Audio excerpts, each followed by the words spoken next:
What's up, Daily Fab Gamers? Thank you so much for watching my stream. Before you jump into this red-hot action, let's review the rules. Don't be a dick.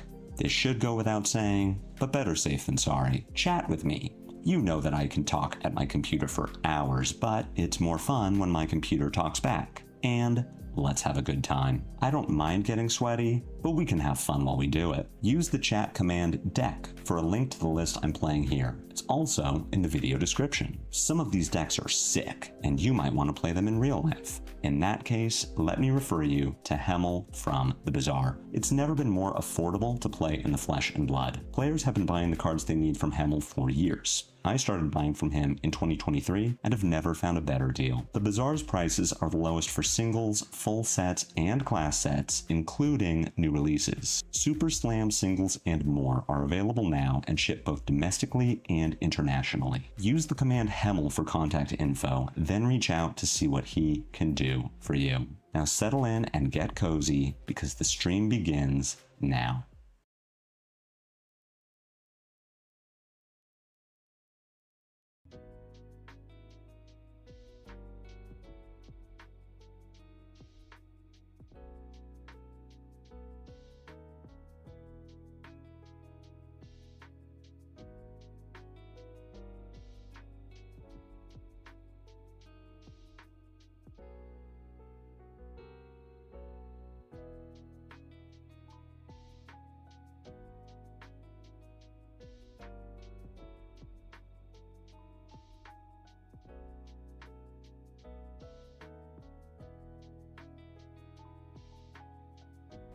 Hello, it's me, Lupinefiasco, here to play Fleshy Blood for you.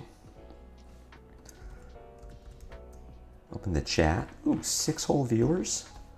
Let's go. What are we doing today? We're playing Cindra, Archive Retribution, in the classic constructed format. You might have guessed this by looking at the stream title.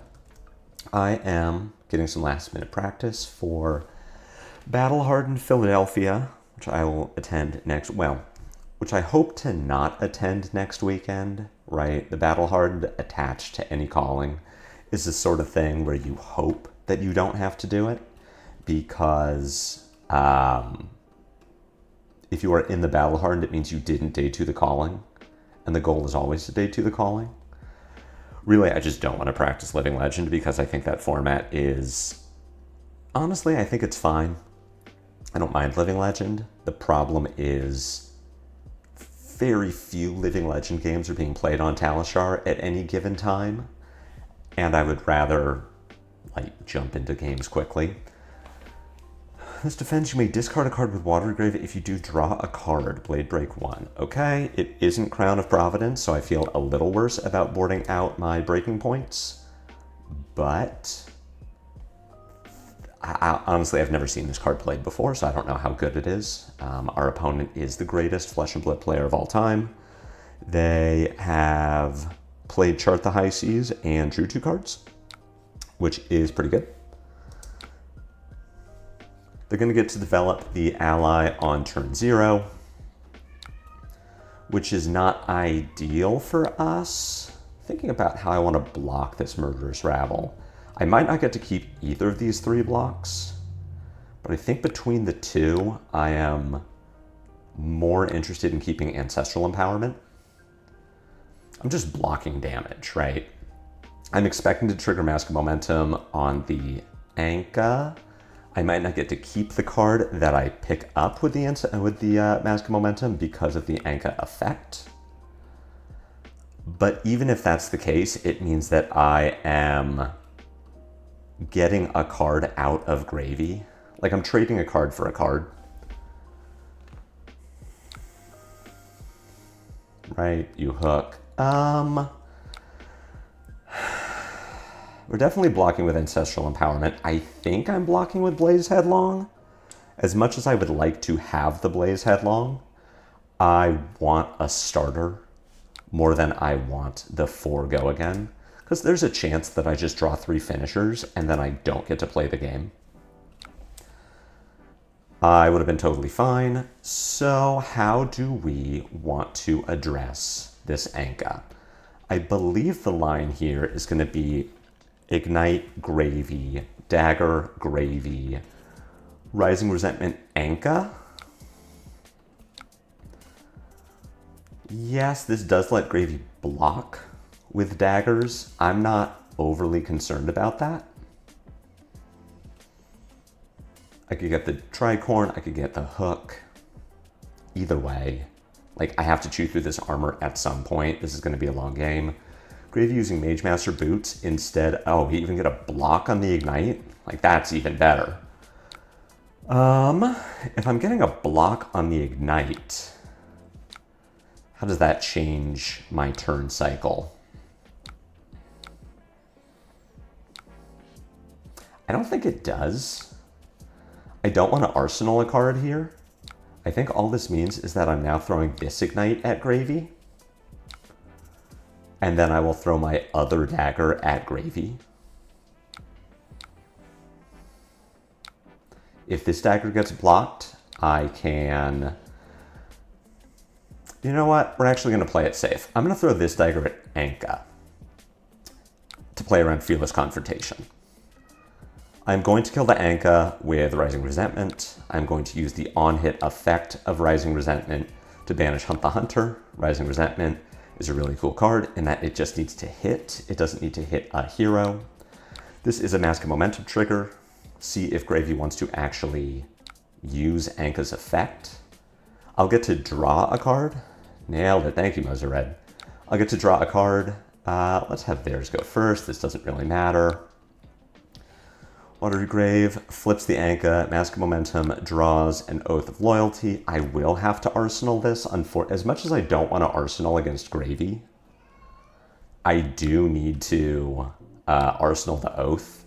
My only counterplay, or my only alternate line is to flick. I mean, I can't. It is not possible for me to easily work around the restriction of Oath of Loyalty. If it was anything with Go Again, I am 100% playing this card to stay off Arsenal. As it is, I do need to Arsenal it and just hope Gravy doesn't have a Conqueror.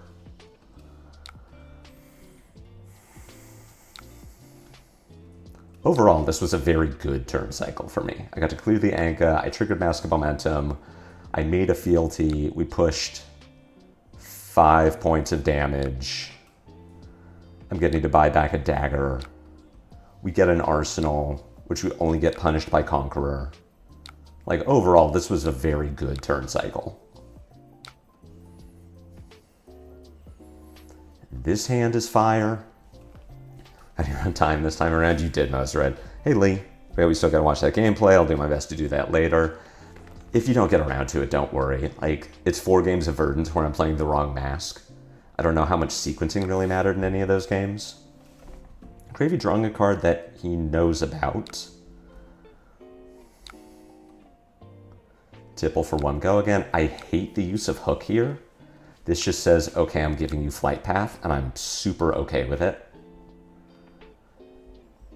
Gold-baited Hook on a 1-power attack against a Cindra who still has Flight Path with block value on it is like so bad. Can I have your autograph in Philly? I'll trade you, Taylor. I'll trade you my autograph for yours. What card do you want me to autograph? And then what card should I bring for you to autograph?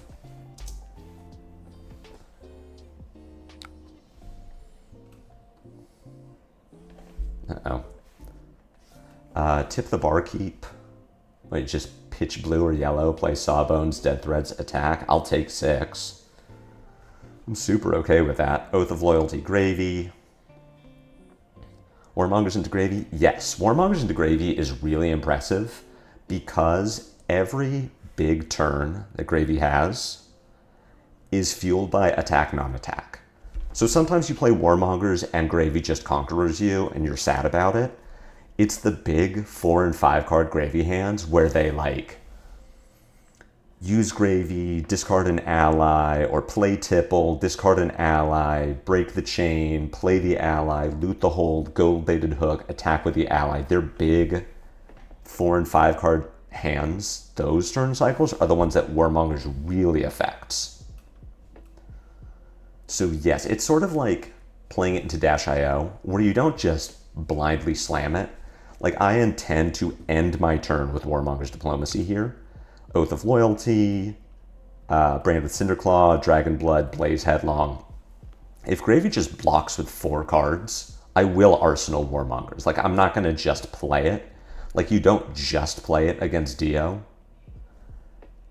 You attack first, you wait for the Gravy to show you that they want to keep their big hand, and then you play the Warmongers and just get them.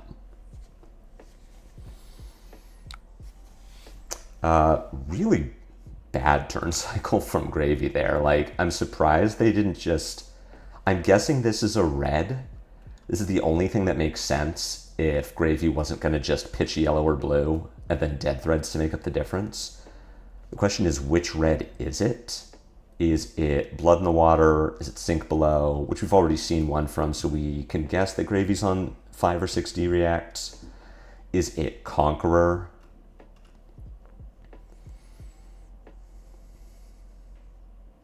I don't think Gravy drew and didn't look at the top card of the deck. So they would have known that this was in their hand.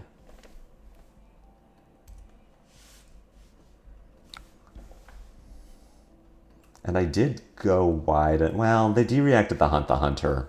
So weird to see Gravy, like nobody in my local scene plays him, so every now and then I forget he's a high tier deck. None of my locals are on Gravy either. We have 1 or 2 that will play Gravy every once in a while, but I think even our Gravy players have moved away from it. We're in a very aggressive local meta. I play Cindra, we have a couple of Cilio players. So it's just a bad scene for Gravy, so I kind of have the same experience. As I sit down against Gravy at a Pro Quest, I'm like, oh right, this hero exists. And it's a good matchup for Cindra. This turn kind of plays itself. If I really wanted to try to maximize the awkwardness of blocking Mask of Momentum, I could break my fealty to send Dragon Blood before I sent Blaze Headlong, like basically end with Brand with Cinderclaw. But especially if Oath of Loyalty is getting blocked, there's no way I'm doing that. Good God, when is Philly? Philly is next week. I'm leaving for Philly on Monday, hopefully, if my flight doesn't get delayed or canceled, and am staying in our Metal-Fad Tokens team house for 3 days. Keynote starts on Thursday, which I'm going to mostly to get some cards signed. Friday is the start of Worlds. I'm not playing in Worlds, so I'll just be doing side events. And Saturday is the Calling, which I'm playing in. If I don't day 2 the Calling, I play in the Battle Hardened, which is Classic Constructed, which is why I'm playing Cindra today. I have like 5 anti-Gravy sideboard cards in my tough deck that I never needed to use. That's like good and bad. I've had tournaments where I used every card in my sideboard and felt like, hey, I really nailed it, you know? Like, I did the thing. If I use every card on my sideboard, it means I sideboarded correctly. But there are also times where, yeah, you think, well, gosh, this could have been like any other card. Spell Void, Arcane Barrier. Spell Void, at least, you know, you played Claw and Sarakai into Verdance and Florian. But like, you know, you bring Tide Flippers or whatever, and you never run into a Kano. You're like, that sucks. Good luck with your Calling. Hope it pans out well. Honestly, I could have stood to practice more LL. Hoping to grind quite a bit of that next week. Am I going to Warmongers here? I don't think... I think I will.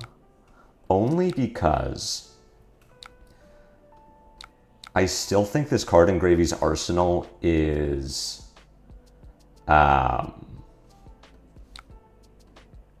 Conquer the High Seas.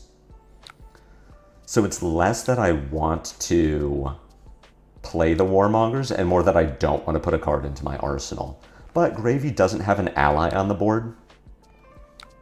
Gravy's chosen Peace, so at best, I mean, this still prevented some damage. Gravy can play the Sawbones, but can't attack with it.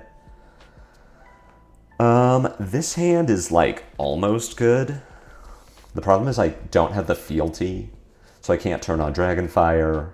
I can't discount Wrath. I would still like to play out this hand. Hey, sake. Still like to play out Wrath. Or like to get rid of Wrath. I might just be pitching it.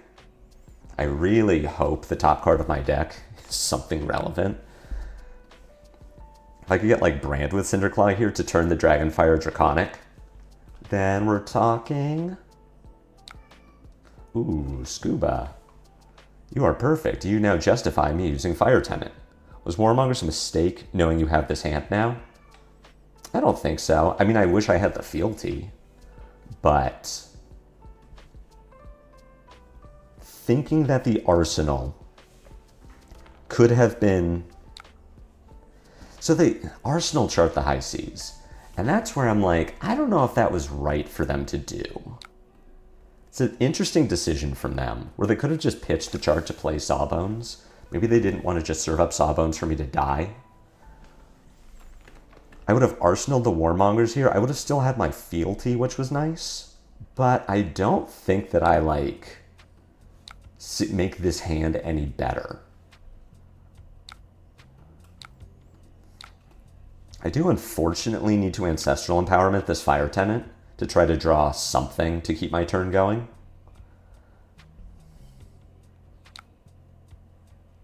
Lava Burst isn't it. What does that mean? It means that I am probably going to just Art of Dragon fire the Scuba and Arsenal Wrath, which feels bad, but this hand is very bad. I could Dagger Gravy.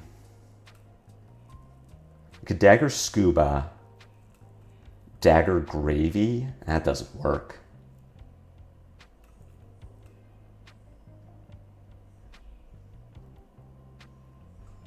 I think I am just going to Dragonfire Scuba.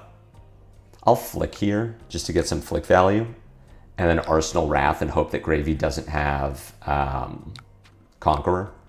That's kind of the best use case for, the best argument for just pitching to daggers is that I don't have an Arsenal. Yeah, this was not a good turn cycle for me.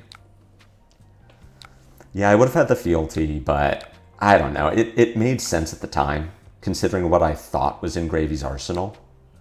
To me, it didn't make sense that they would Arsenal chart instead of either playing it or pitching it.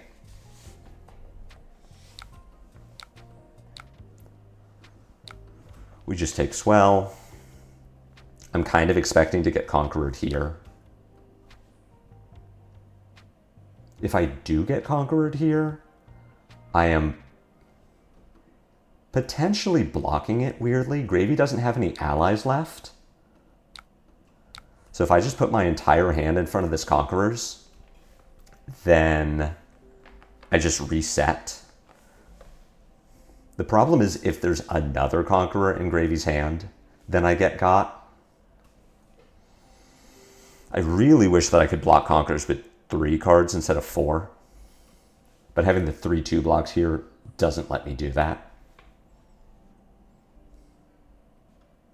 I'm going to make an interesting decision where I will block to protect this Wrath. Just playing with the idea that Gravy doesn't have gold. Doesn't have any allies in graveyard currently. It's an Oyston.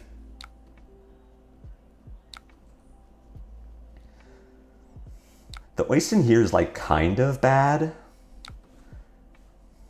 The biggest problem with the Oyston is the gold. So I could break the hook here, but I'd have to give up Mask and Vest to do it, and that's just too much. Too much for me to give up. That's the biggest issue with the Oyston here. I don't care that the Oyston is on the board. I am not intending to kill this Oyston because I don't want Gravy to make the gold. The problem is that I could not stop the hook. This hand functions. This hand doesn't let me Wrath, but it does let me kill the Saba. Like, I can play out this hand. I get to Fire Tenant, Rabble, Rising Resentment, flick a Dagger, cheat a resource, play Dragonfire. Depending on how my turn sequence is out, I could trigger Mask of Momentum, which would let me Draw a card that I could pitch to Dragonfire so that I don't need to flick and go down to 0 daggers. We've seen one Sunken Treasure from Gravy already. I do need to care that I still have a dagger in my graveyard, and I will not be able to easily get it back with this hand.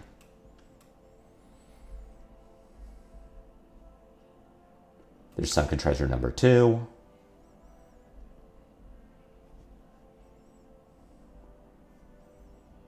Let's see how Gravy navigates this turn. I don't mind throwing extra value at Chum if I need to, meaning that I would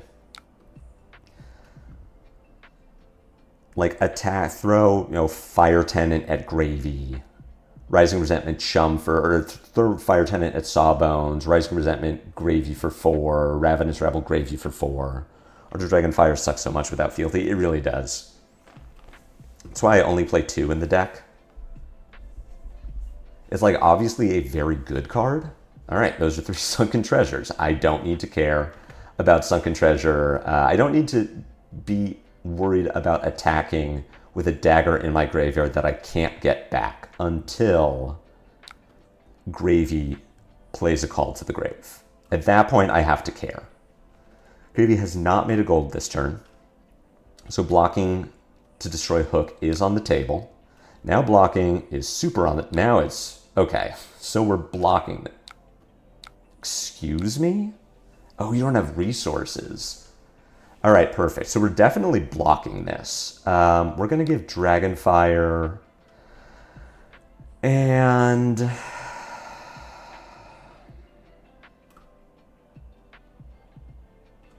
I kind of want to give Vest. Like I don't want to give Vest, but if I block with another card from hand, there is no combination of cards that I get to keep that let me kill Sawbones and Chum. Like I don't want to give Vest here, but I think that is my only way to safely clear this Hook and also clear Chum and Sawbones. Oh, Gravy. Oh, you did make a gold this turn. I forgot about that. It would not have affected my blocking decision. I'm going to take the safe line that plays around Fearless Confrontation. I Ravenous Rabble Sawbones for...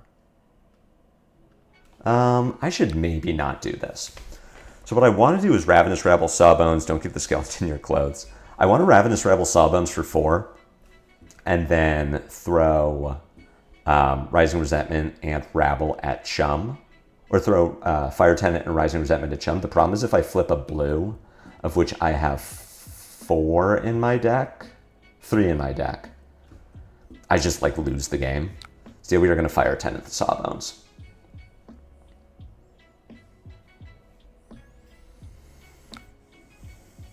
Okay. This only gets got by Sawbones Fearless Confrontation.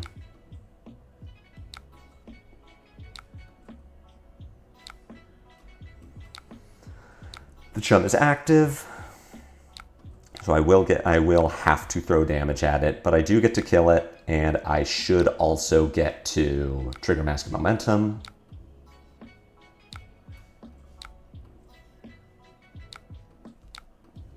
Even flipping a Lava Burst, that's pretty good.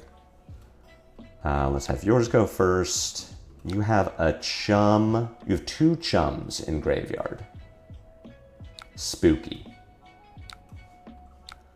This is still only 2 Draconic Links, so I'm not going to flick here because I can't buy my daggers back.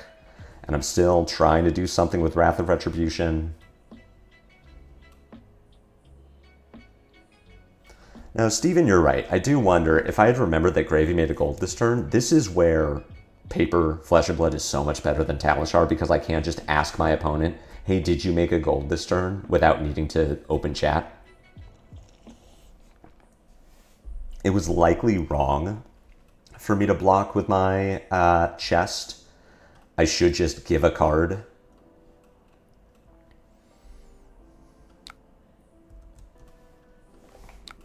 And give Gravy a gold.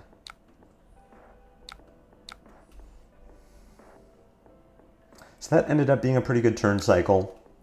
This will also end up being a pretty good turn cycle. This is also a pretty good turn cycle. So we're going to take the 6. We will let Gravy decide if he's going to hook me. If there's no hook, yeah, I'm just taking the Oyston damage. So this hand can play Wrath. I don't know if it's supposed to, where I can Ravenous Rabble, Blaze Headlong, Burning Blade Dance, use Pain in the backside to pay for Wrath of Retribution. I don't like that because I would attack. No, that would work. I would attack with my Kunai. I would Flight Path, attack with my Kunai, Cindra, attack with my Kunai. Flick? No, it doesn't work so well. Pain in the backside first.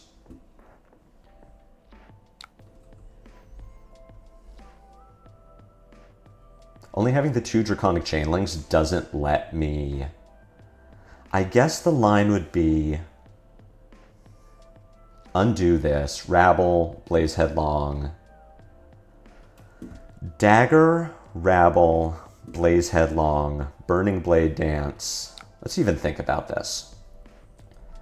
Pitch Pain, Dagger, Gravy. Rabble, Blaze Headlong. Burning Blade Dance, Flick. We are going to do that. That works.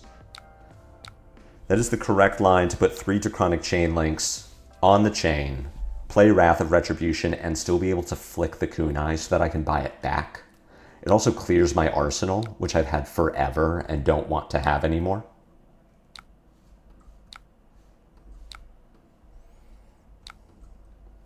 Showing Oath of Loyalty on top. Well, so much for clearing the arsenal. If I do draw this card, I am just going to have to put it into Arsenal, but let's see, maybe Gravy gives me enough cards on defense that I don't have to worry about that. So this is threatening Mask of Momentum. If this doesn't connect, then I flick. I play Burning Blade Dance, which also threatens Mask of Momentum.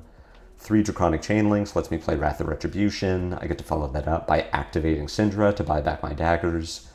I am likely not going to 0 daggers, although I do see Oath of Loyalty on top, so I will have a Draconic starter. I'm just thinking that I can Burning Blade Dance, Wrath, Cindra, Dagger, Flight Path, Dagger, and keep a dagger just in case. That can be especially useful because I don't have my vest anymore. So it's possible that I just need to turn my 1-cost attacks into daggers. Gravy says no blocks. We will follow up with Burning Blade Dance. I do need to flick knives on this chain link. I guess that's not true. I could flick knives on this one instead.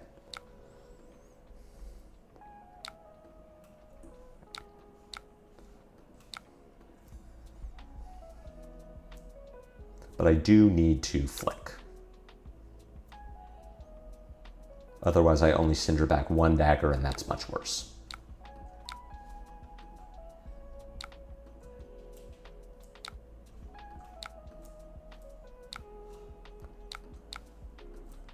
Dagger, dagger. Send this one. Again, not killing Oyston intentionally.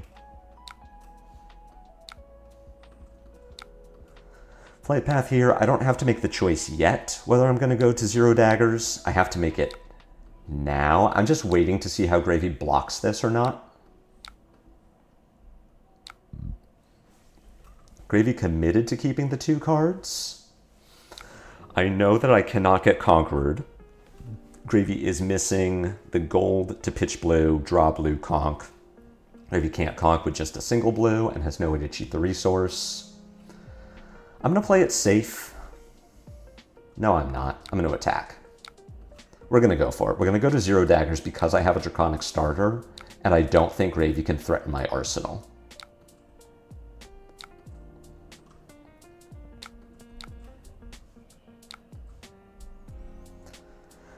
This is nice. If Gravy just chums here, like, I'm very okay with that.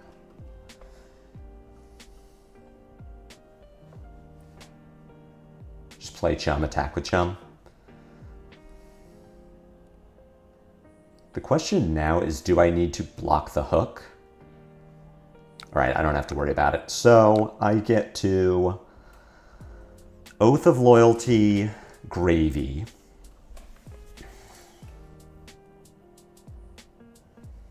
This is fine. I'm thinking, because I need to throw the display loyalty at Gravy so that I make a fealty. I don't get to make a fealty if display loyalty attacks an ally. It has to attack a hero. Got Draconic Starter and Arsenal. Yeah. I was like, maybe this Gravy's on some weird, like, loot the arsenal thing where I have to care, but I don't. And I can easily kill the chum with cards in hand. Worst case, I throw Burning Blade Dance hot on their heels at chum. Gravy has the Fearless Confrontation. I can activate Cindra, pitch Heart of the Dragon Blood, send a dagger at chum, display loyalty Gravy to make a fealty. Can't believe you're not practicing Verdance for Philly instead. Oh my god, is that the Majin Bay?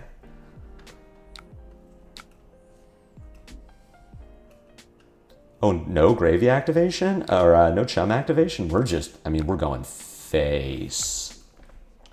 We're at that point in the game where we get to say, yeah, show me that you can stop me from killing you. We get a Conqueror on blocks. In all seriousness, I don't have the time to learn Verdance to where I would want to have her for Battle-Hardened Philadelphia. I mean, I thought you were going to say, you can't believe I'm not practicing Living Legend. You know, the format that I should be playing.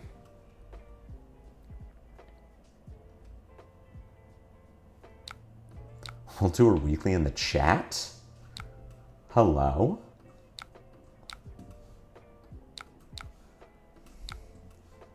I'll throw a dagger here. This doesn't super matter. I am just going to pass the turn. I'm just going to arsenal this Art of the Dragon Blood again because I don't have my chest anymore.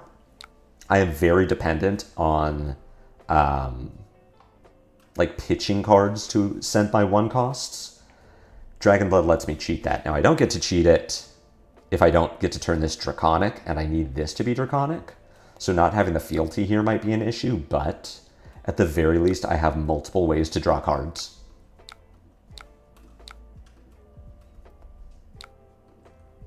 Chum activation here isn't the worst.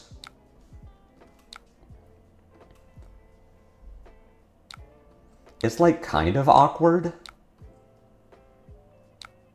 All right, it's a lot less awkward now. I'm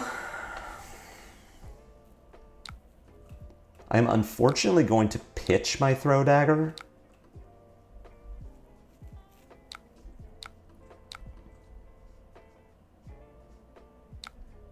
If I get Fearless Confrontation here, it's like terrible.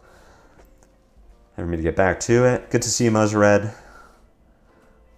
Any flight updates? Yeah, Majin, I heard that you were leaving today. Playing it safe. Should probably cut down on some chain link enders. I don't think so. No, so my flight didn't get delayed. Flights in general are getting delayed. My flight leaves on Monday, and I haven't heard anything about it yet, which I'm hoping means that it's okay.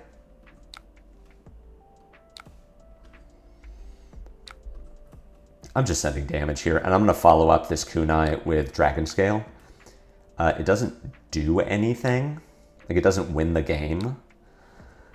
But it's an efficient use of resources, and I don't need to worry about not having the resource to pay for Dragon Scale on my next turn. I get to Arsenal Lava Burst instead. Tobias, to your point, I like the number of chain enders I have in my deck. Cindra feels very variance-based in that if you draw all your finishers at the same time, yeah, your hand is terrible, but if your deck functions the way it's supposed to, the way it's statistically built to draw, then you do just kill people. This hand seems not like cracked. I get to play out the entire hand, and it probably just wins me the game, but I don't get to play out both of my finishers at the same time. Yeah, I'm leaving in a few hours. Had to book a new flight because my flight was like 50% because you're flying through major hubs. And it wasn't until Wednesday. Yeah, I'm leaving on Monday, so I feel like if it does get canceled or delayed, I have enough time where I don't get like super punished. But yeah, I mean, I might just be kicking myself if I get delayed 3 days in a row and then don't get to make it before Friday. If I was playing in Worlds and not just the calling, then I would care a lot more. I'm looking forward to hobbling through the airport on crutches. What happened? How did you hurt yourself, BB? Met on Tuesday with a 30% chance of cancellation. Scott, I thought you were international. I thought you were not based in America. Leaving at 9 p.m. Thursday night. I mean, Taylor, that's just bad, like, regardless. We don't have to be in the middle of a budget shutdown for, like, leaving the night before the tournament to be bad.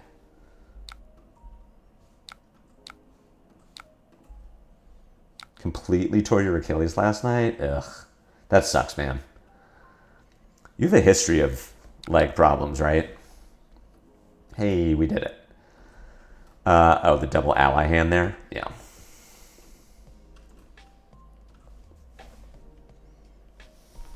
The Cindra Gravy matchup is so fun to play. I know that Gravy is, like, theoretically a problem. Cancellations are still affecting incoming international flights. Oh, that sucks. I saw, oh, this is, speaking of things that suck, it's the Cindra mirror. I saw that international flights were fine, so I assumed that meant incoming as well. That sucks. I'm sorry to hear that.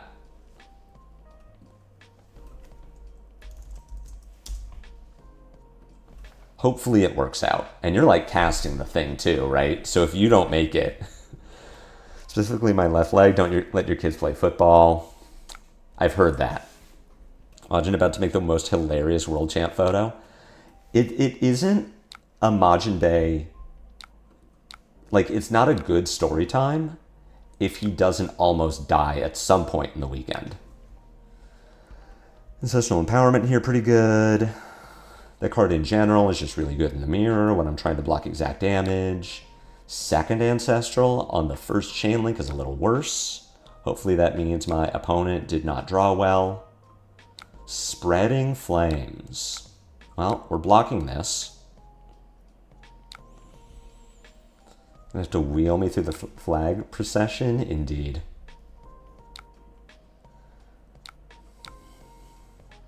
Dagger for 2 does not get blocked.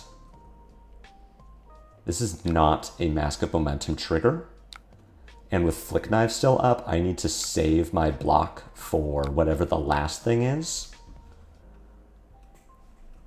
This is where it gets a little dicey. I'm still going to say no blocks to play around whatever is in the hand. If this is just Flick Knives, Rebuy, Arsenal, Pass, then I feel a little worse about it. But I don't have an easy way to cover like Blaze Headlong for 5.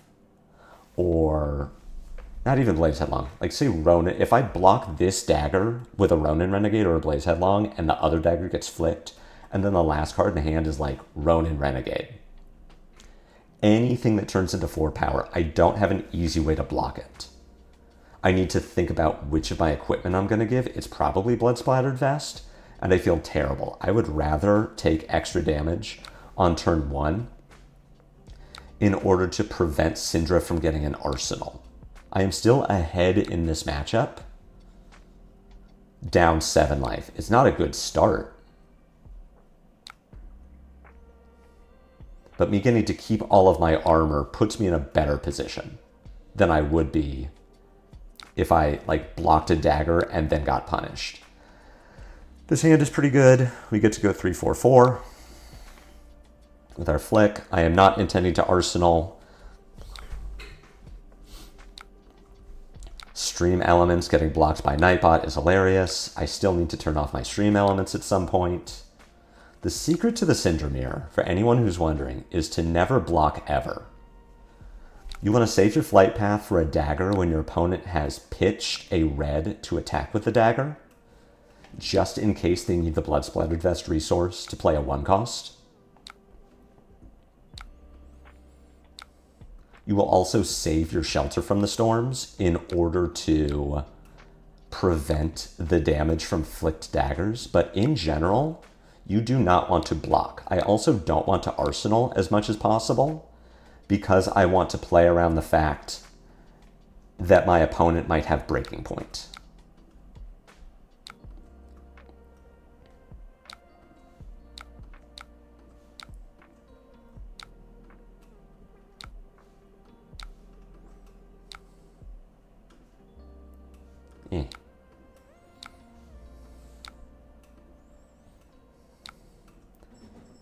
And we get to poke.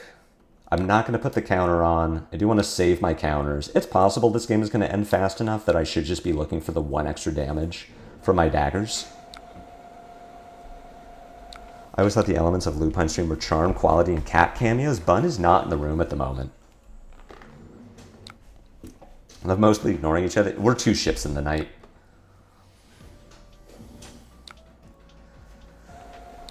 Spreading Flames here is pretty good. I mean, again, I'm not blocking. This hand is really tragic because I don't have a starter, which means that ideally I am using this Shelter from the Storm in order to pitch to a dagger.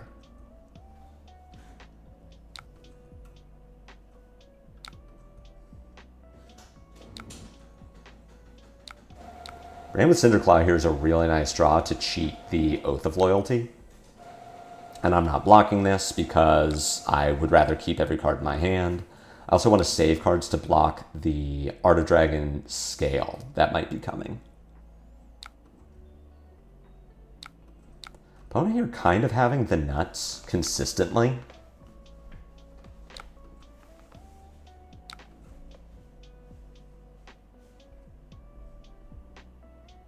Let's see what the follow-up to Art of Dragon Blood is if they have, like, Hunt the Hunter to just make this turn absolutely absurd.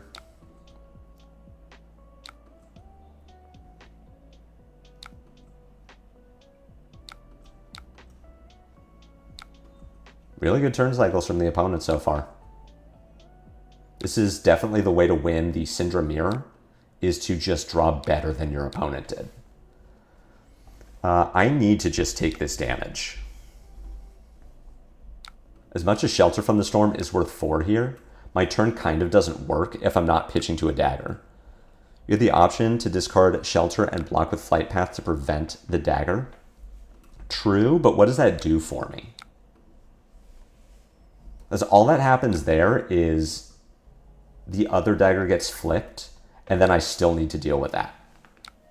My opponent also had a blue in pitch, so they don't need the resource. I'm not trying to prevent Mask. That's the difference. That's what you may be confused about. I am not trying to prevent Mask of Momentum here. Trying to prevent Mask on a 5-card Cindra hand, as Cindra, is not something that is possible for me to do. I am trying to play my game more than I am trying to stop Cindra from playing hers. That's why this matchup is so miserable, because we are just 2 ships passing in the night.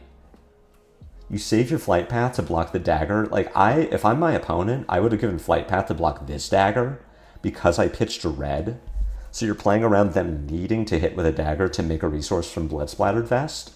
But outside of that, you're not blocking until you're going to die. So, like, I'll block on this turn because I'll die if I don't.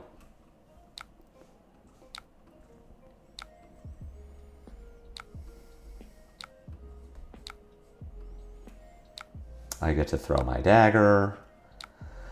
I am going to make a resource because I will be blocking with my vest on this coming turn.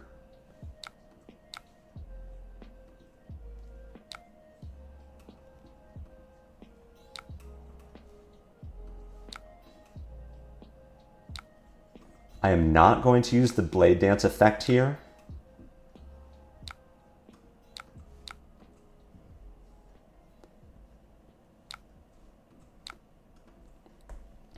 just going to put our opponent to 4 and like hope. Yeah, here's where we get their flight path. And I'm hoping that they stumble. I'm guessing they won't because they kept all these cards instead of blocking. Also, this hand is terrible. We needed you last turn. We needed you instead of the Burning Blade Dance. Here's where I use my flight path. Again, opponent pitching a 1-cost finisher to use kunai makes me think that they needed this to connect. Here we've got a cut through. Now this is going to get flicked and we don't have a shelter. I would use shelter here if I had one. The question is, what am I now doing with this hand that is pretty terrible? I can use a fealty to turn on Fire Tenant. I can pitch Art of Dragon Scale to attack with Dagger. I can get a resource. I can also flick to cheat a resource. I'm not going to block here because this is not affecting Mask of Momentum. I would rather save my cards to block the follow-up because this is attacking for 4 and the Flick Knives is going to get over my blocks anyway. So I'm just going to save my cards to block the next thing.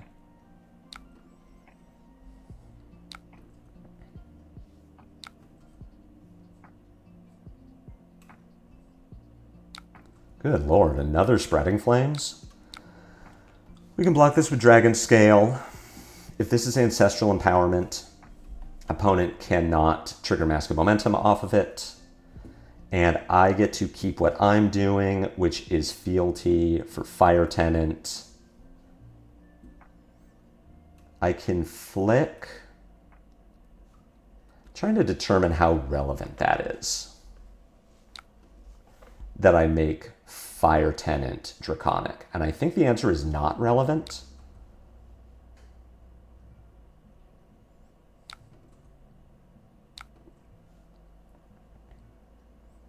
What I am going to do, I'll pitch the Lava Burst to Dagger.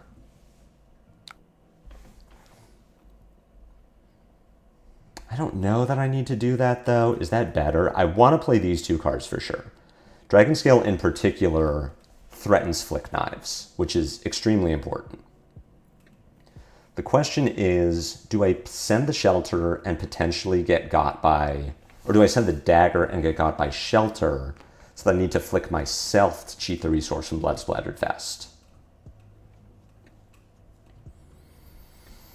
I think the answer is no.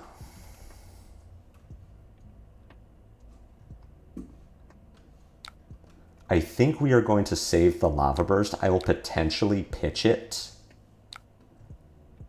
after I flick to buy my daggers back. Because what I get to do here is Flick Knives and check to see, do I get to use my Stain?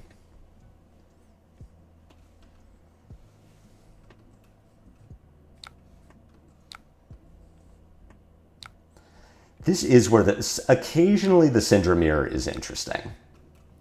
Occasionally interesting things happen and you both have decisions to make. And it's usually when you get to endgame scenarios where you both kind of brick, or early in the game where you both kind of brick. Where the Cindra Mirror is not interesting is when one person just gets like turbo rolled.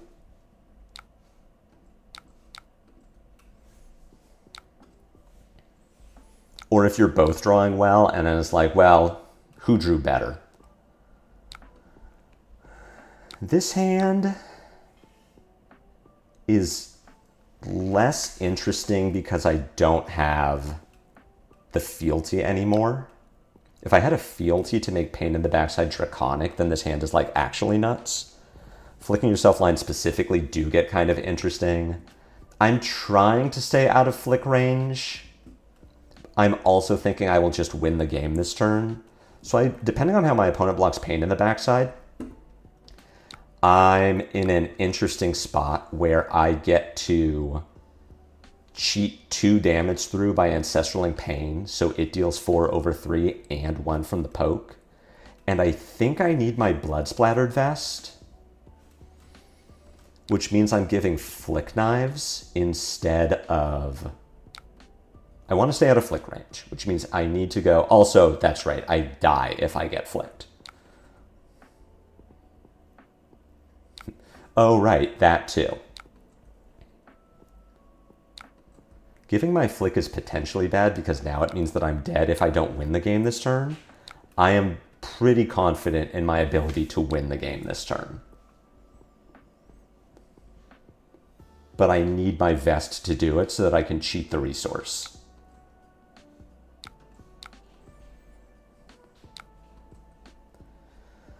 Breaking point here, not great.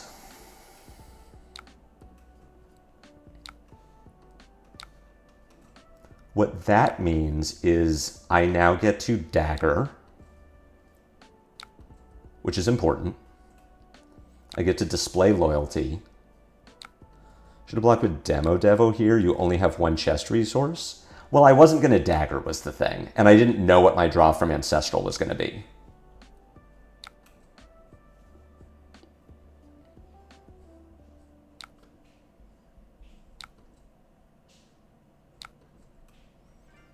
This should strip my opponent's hand.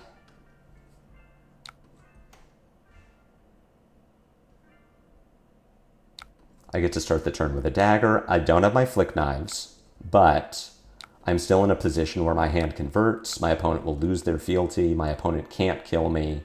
And this hand just wins the game.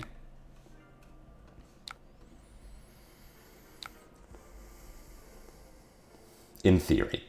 Potentially. In Minecraft.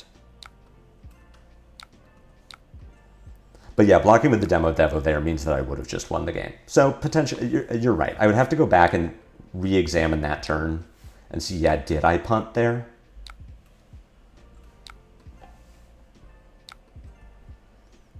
So the Ravenous Rabble next. Opponent cannot, okay, opponent cannot stop me. We do barely manage to get there. That game was very much not in our control for a long time. We'll give him the full rematch. Again, this is not an interesting or fun matchup, but it's like kind of one that you should know. Shelters come in. Oh, I'm not playing Dragonfire. That's the difference. Because I'm playing Scale. Giving Demo there bails you out of all the risks. Yeah, you're right. The difference was that I forgot that I was going to get flicked that turn. For whatever reason, in my head, I wasn't going to get flicked that turn. This hand is terrible. Why can't I draw as well as my opponent did going first? This hand sucks, and we're going to lose the game because of it. I guess we'll just Dragon Blood here.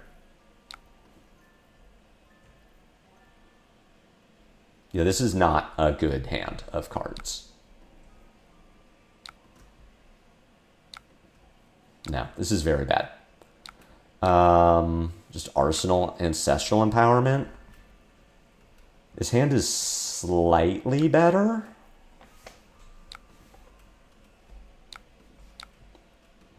This at least lets me threaten Dragon Scale.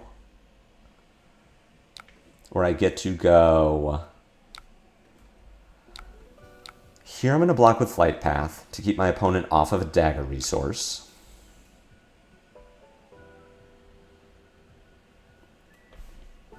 Opponent flicking here because they need the resource. I might end up blocking with this hand, but probably not because we do just get got by Throw Dagger or Ancestral Empowerment. They did not cheat the dagger resource. I'm going to let them draw here. So the best way to play this hand is likely going to not be to play Oath of Loyalty. It's going to be to Fire Tenant. It's going to be to pitch Oath to Dagger, Fire Tenant, display Loyalty, at some point in there cheat a resource with Vest, break the fealty, Dragon Scale, and then Ancestral it over to get the effect. is I need to break the Flick Knives. That makes this matchup so much better if I break my opponent's Flick Knives.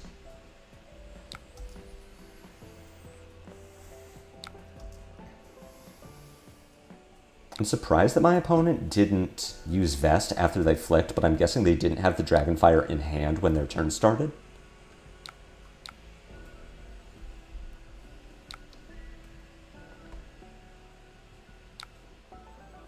Let's go 1, 3, 4. Again, not intending to use my... I'm not going to withhold information here. Not intending to use my Ancestral to get a Mask of Momentum trigger over the top, using my Ancestral to get my Dragon Scale over the top.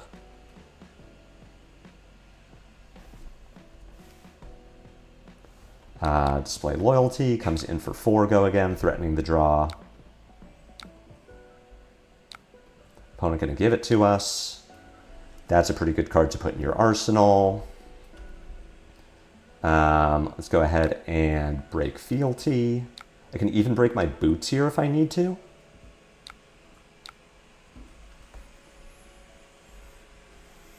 If I like draw something with the Ancestral Empowerment that I'm interested in playing. Like if I rip a Lava Burst here, I'm probably like breaking my Flight Path.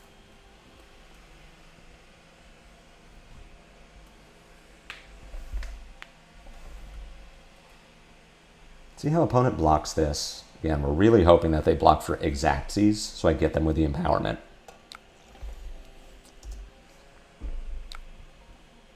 I will just play the Empowerment. That is not worth breaking my boots for.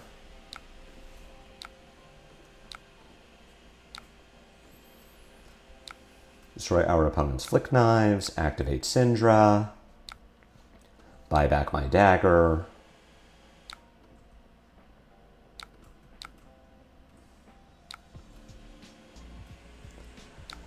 This hand is pretty okay. I'll say no blocks here. I am not interested in blocking with anything from this hand. I want to go 3, 3, 3, 5. I'm not going to block this Dragon Blood. I will potentially use my Shelter on whatever the next attack is, because opponent doesn't have Flick Knives anymore. We get got if either of these are Ancestral Empowerment, but I need my Blood Splattered Vest in order to play Hunt the Hunter. So if opponent has Ancestral or Throw Dagger here, we just get got. Instead, we don't get got, and opponent should not get to trigger Mask of Momentum this turn. We're just taking more damage.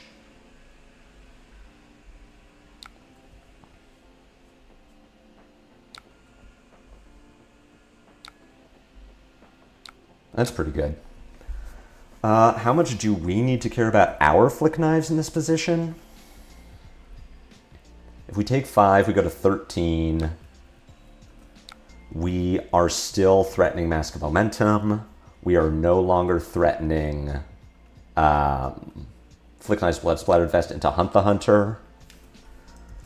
Friends together, says our opponent. This matchup sucks, says the streamer.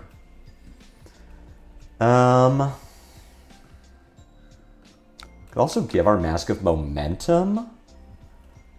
That feels kind of not good.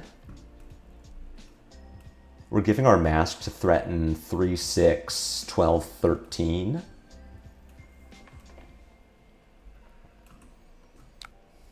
The problem is that if we give 5 from hand, then our turn does nothing. I guess we could block 6. Rising Resentment, Flick, Vest, Hunt the Hunter. That seems reasonable. We're losing something important no matter what. So let's go ahead and keep the Mask of Momentum. And we still get to do something on our turn. We just don't get to buy back our dagger.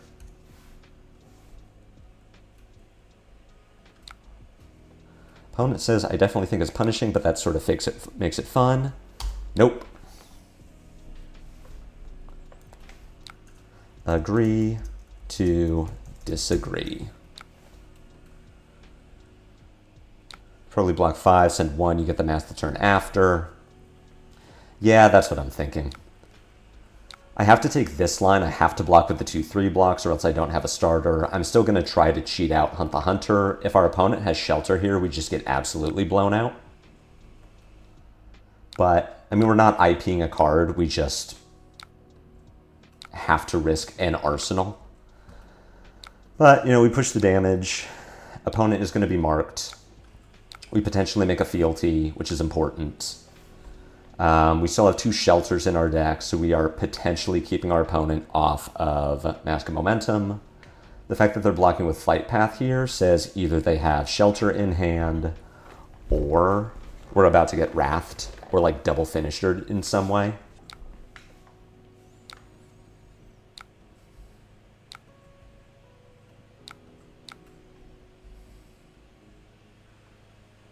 This hand is almost good, but isn't.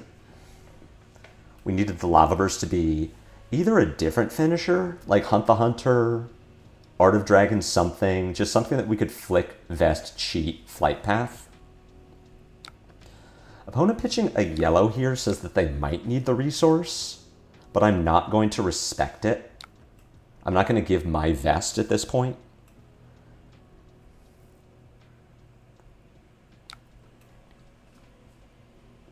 We're in an awkward spot only having 1 dagger. If I had 2 daggers, what I would do here is Ronin, Brand, Flick, cheat a resource, dagger, Lava Burst, Lava Burst.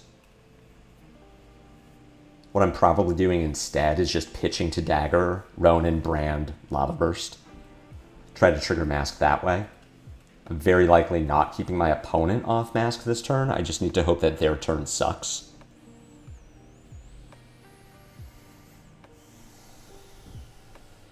But what is an aggro player if not a little bit of a masochist? I mean, I do just hate this matchup. Opponent used their vest to make a resource.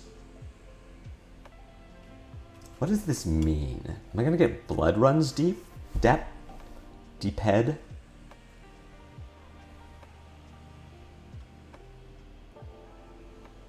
I think I need to block this, and I am fine giving my vest to do so. I feel like I'm playing around the possibility of, like, double 1-cost finisher.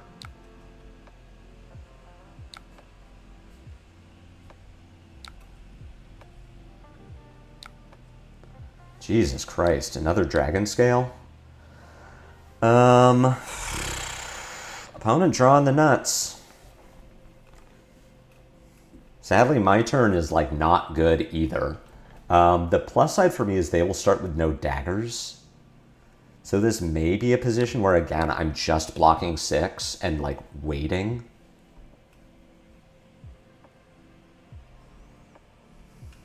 If I give Mask of Momentum here, I don't get to do anything, is the problem. Again, we're back to the double Lava Burst just not being good at the same time. So I'm just going to send 6 damage. Hope that my opponent does not have, just stumbles, right? Like if my opponent stumbles, they don't have fealty, they don't have daggers, we still have blocking armor. I can get ahead on life, have a 4-card hand, potentially with Mask of Momentum, and just be in a position where we can end the game. Just say no blocks, take all the damage, and end the game. And we'll see. The double Dragon Scale there is pretty brutal for us. We just needed to be able to not block. Like, giving a card there is so much better. What does this hand do? I mean, this is a pretty good start for our opponent.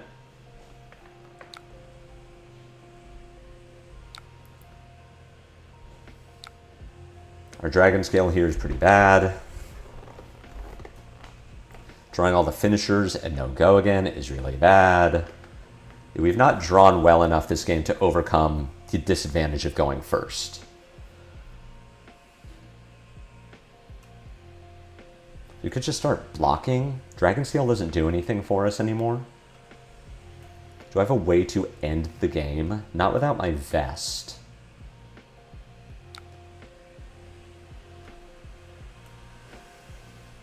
Opponent taunting.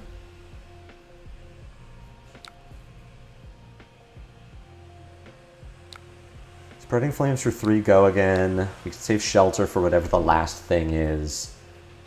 This is a mask trigger, which means I'm probably just blocking. Like, these hands are not good, and I don't know how we can win from this position. Opponent just a Cindra, Arsenal passes.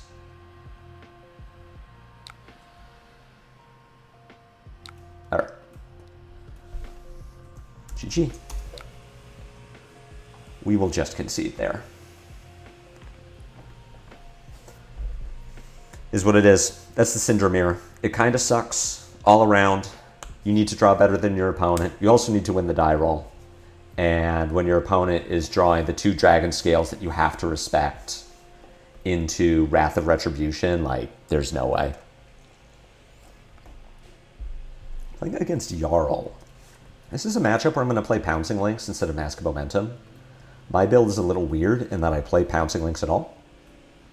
As far as boarding in, we're going to take all of our blues. We can put in Dragonfire and Brand. We can maybe play around Fatigue a little bit with Loyalty Beyond the Grave. Opponent going first says that I am probably playing Rakes and going to 63. I think they're going to try to fatigue me. Yeah, already seeing Rampart and 66 cards. So going to 63 and playing Rake feels pretty good there.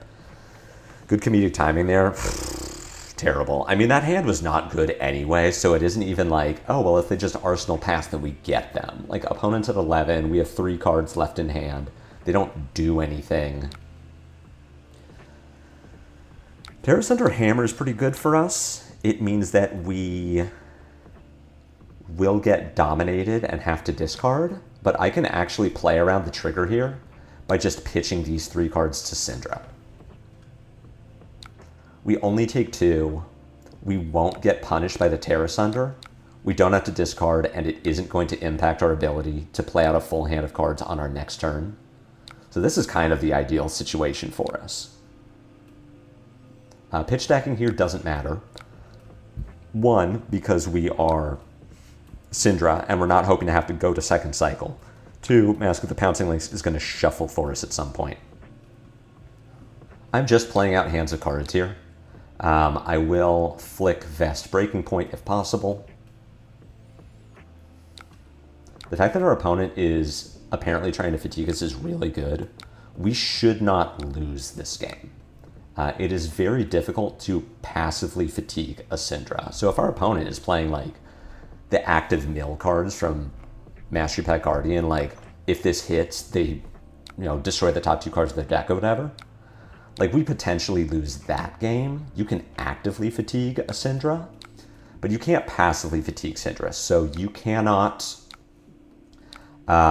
just, like, block a lot and hope to run me out of cards.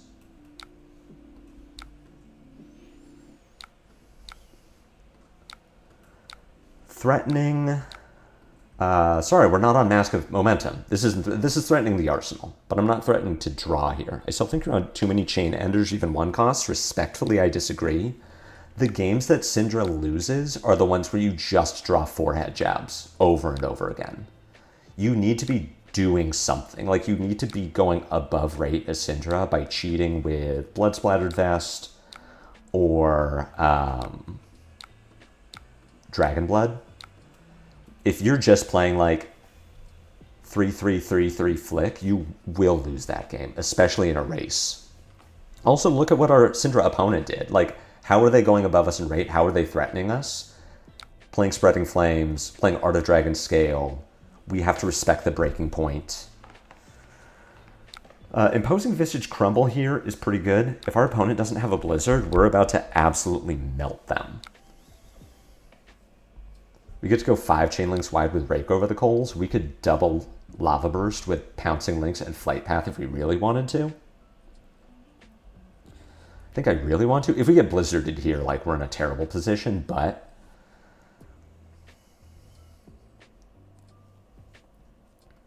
we're not going to play around the Blizzard. This is next time an attack would gain. Okay, well, I'm going to play Rake in response to that. So now Gauntlet doesn't have text. Am I breaking pouncing links here? No.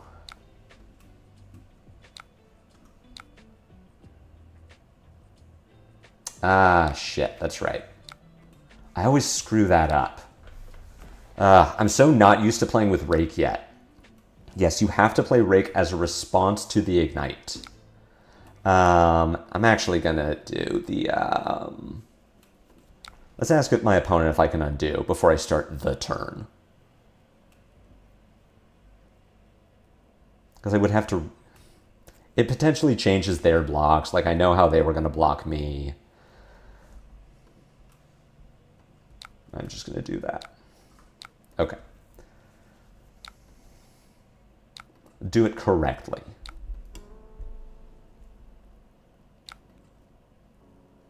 You can also respond to the attack trigger of Ignite. You don't have to do it as a response to the Ignite itself, but you can't let the Ignite trigger, and I always forget that because Rake is a new addition to the deck, so I'm not used to having to care about that.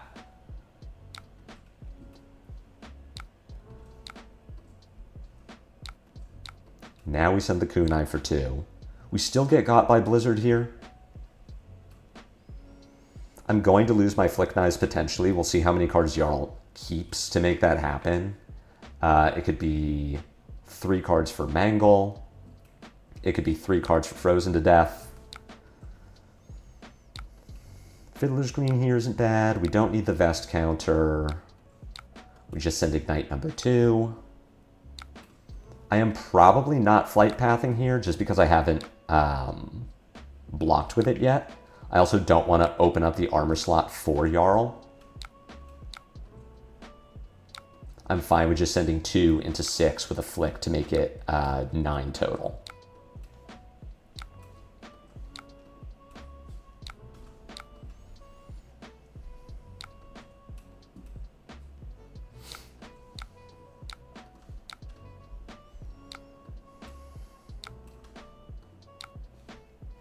I mean, there is a world. This puts our opponent down to 11. I don't think it's worth it, though. I'm not going to do it. I can wait.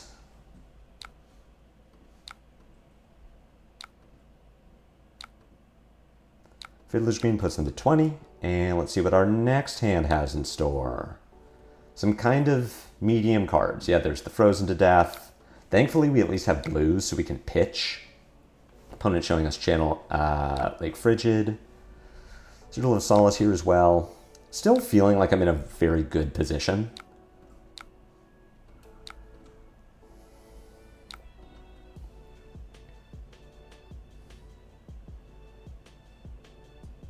I can break my fealty if I want to. So I can send Dagger for 2, Fire Tenant for... Make it Draconic, have my 2 chain links, so I can throw dagger this kunai. And then buy my daggers back without having to use Vest. As it is, without using the fealty, I only have 1 Draconic chain link.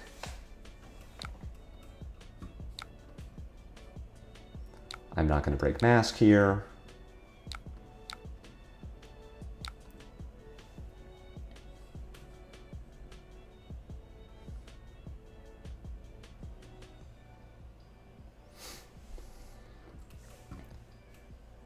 Trying to decide, would my opponent have played Shelter if they had it?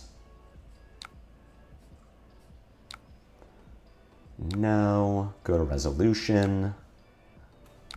So that Go Again has already resolved before we play this Fire Tenant. Thanks for the game. Meant his Dark Humor is my expense, not a taunt. It was not a great game position for me to be in. So I was not in a position to appreciate humor. Being like, my hand sucks, I'm actively losing this game, I've gotten Dragon Scaled with fealty 2 turns in a row. Would not recommend saying that in a paper tournament.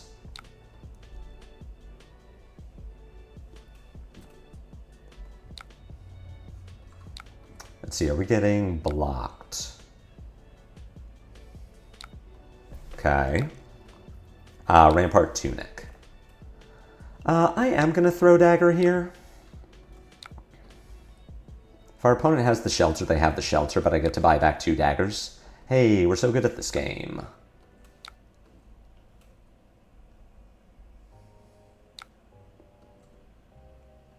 Sink below. Okay. I don't know what they're worried about us hitting for.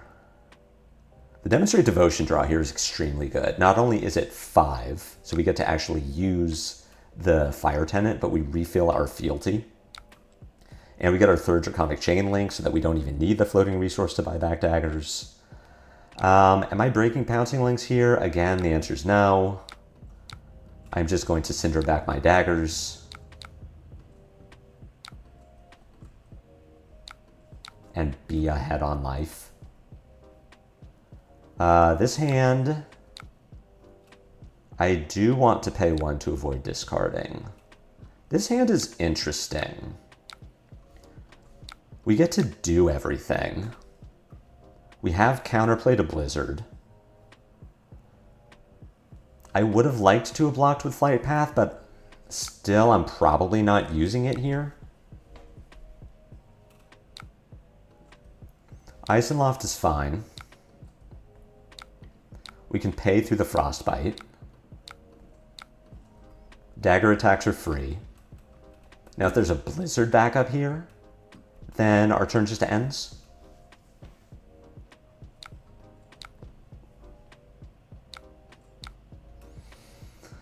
I can decide if I want to go down to 0 daggers just to push the damage.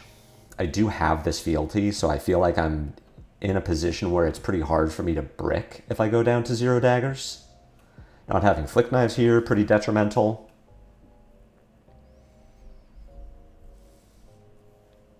But I think this was a 3-card 9. I think I do want to make that a 3-card 11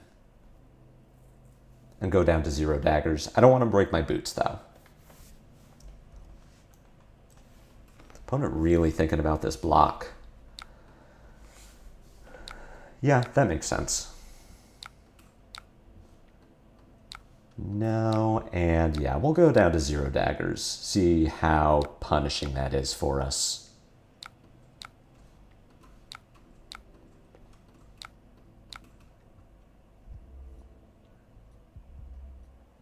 Very.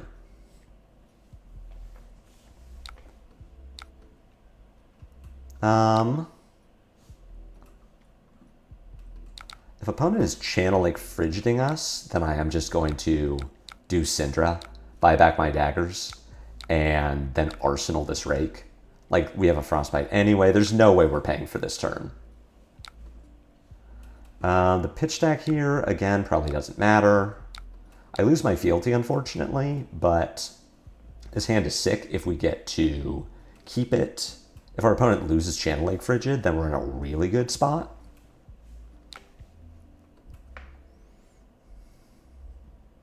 Tunic for Righteous Cleansing. I mean, here's the active fatigue, but I don't super care about this. The top 5 cards of their deck, banish 1 or more cards with the same name, put the rest on top of their deck in any order. I mean, we do have some dupes in here, right? We're not playing 6 copies of any card. Oh, we lose 2. Oh, we wanted Blaze Headlongs. That's one of our good cards.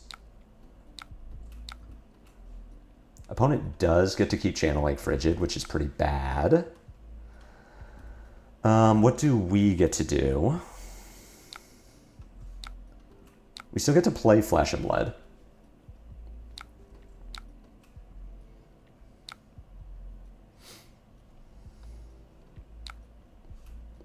Probably just playing Hunt the Hunter here. Mark our opponent, potentially get a fealty. Keep a Blaze Headlong, which is nice. We have the Rake over the Coals to turn it on. And we are pretty immune from bricking next turn. Getting an Oakenold from our opponent feels nice. This hand is sick. We just get Coronet peaked. We will give our Rising Resentment.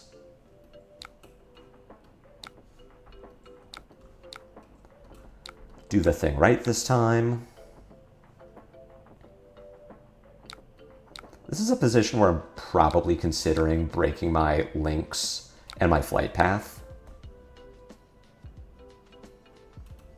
If Jarl had the Blizzard, they would have played it there. To go Kunai, into Blaze, into Lava Burst. If that all hits, I links flight path and I send another 6. So threatening 7, 13, 19 damage off of all these cards. And just and keeping a dagger.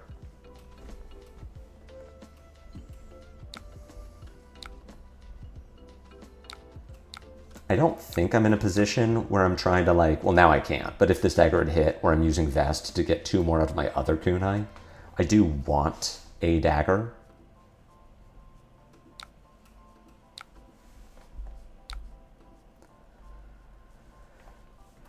Fate Foreseen would let me break Pouncing Links if I wanted to. I'm not going to break links here. I'm going to wait and see what my opponent does with the Lava Burst.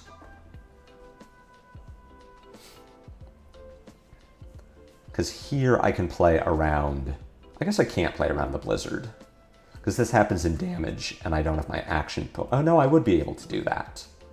It doesn't play around Blizzard in that if I get a Frostbite, I can't play. Oh no, that would work. Because the flight path would discount by 1. Okay, yeah.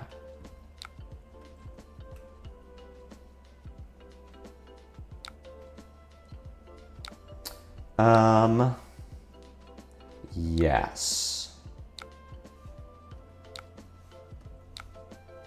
Let's do this now. How did I screw this up?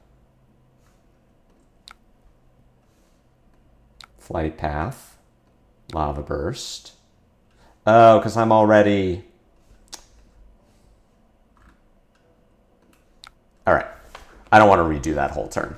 We screwed it up. I did need to do it in damage. Oh well. God damn. I got too far in my own head about how to play around the Blizzard and ended up just screwing it up. Yes, because by the time we get to resolution, I already have go again. I just need to assume that if my opponent had the Blizzard, they would have done it earlier. Yeah, I just got too far in my own head about how to play through that game. Yeah, that's a shame. Rewind. I'm not going to rewind that far. What am I missing here? 59 cards. And it isn't oh, it's Warmongers, and I board out the breaking points. Yeah, I do think we were supposed to win that game. But I punted that turn so bad, I didn't want to restart the whole thing. Hey, France. Yep, that is my bad.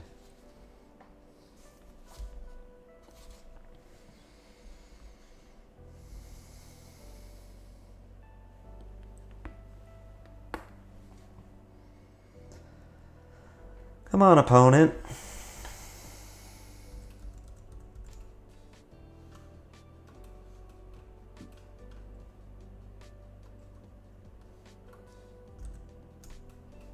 All right.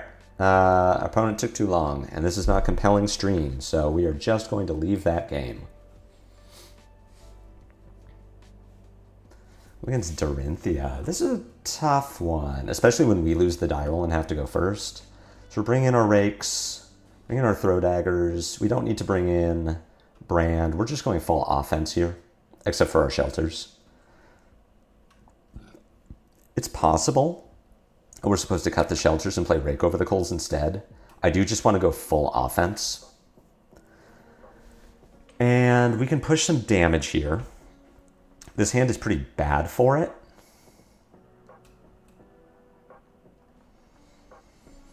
Unfortunately,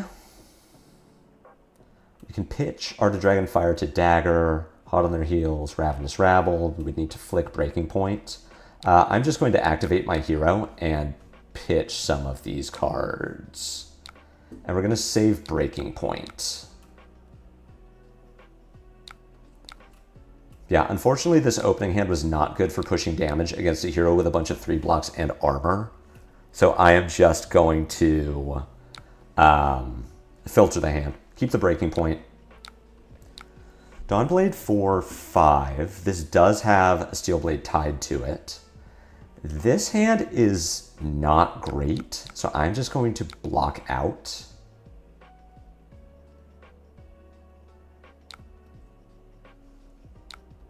Keeping the shelter. If our opponent has another Supremacy or another Iron Song response, then like they're just the greatest player. Otherwise, we full reset. Keep our breaking point. Wait for our opponent to draw into a hand that doesn't threaten the extra card draw there.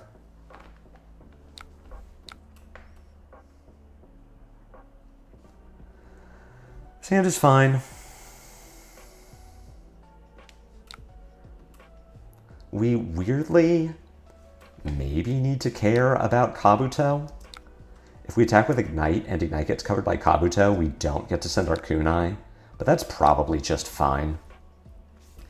Here I'm willing to let Dory get the Dawnblade counter. We'll take 6. We get to keep our 5-card hand. Sending multiple Mask of Momentum triggers with a breaking point at the end. That's 1 shelter from our opponent. Pitch your... Okay. I really thought there was going to be a follow-up, but works for me. Ignite here baiting Kabuto is fine. That does open the door for Wrath of Retribution later. No Valiant Dynamo, is that normal? I think the Dawnblade variants can kind of do whatever they want. Alright, there's the shelter from the storm. So that's kind of interesting. It puts us in a weird spot where we could always flick ourselves to make the resource, but I don't need to do anything with that now. I'm going to send my Pain in the Backside next. If this hits, it eats the 2 floating prevention from Shelter from the Storm.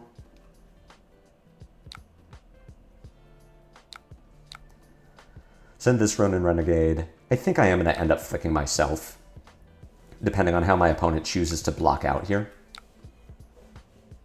This connects and eats a floating prevention. See how this Ronin Renegade does?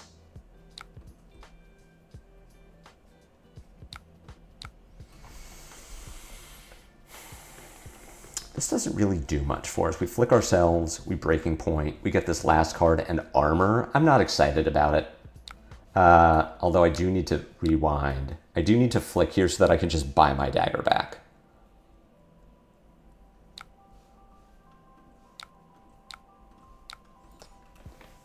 Looking forward to the side events. I don't expect to take many W's though. I'm also looking forward to the side events. Honestly, I'm looking forward to the side events more. Shelter without a block is not a mistake on Ignite. I agree.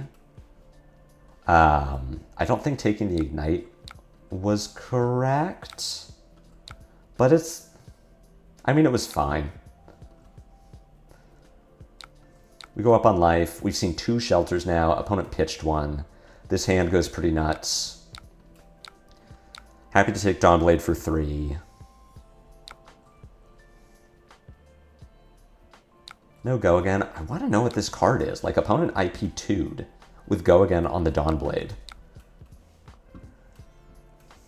Sequencing here says that we go 3-3-4.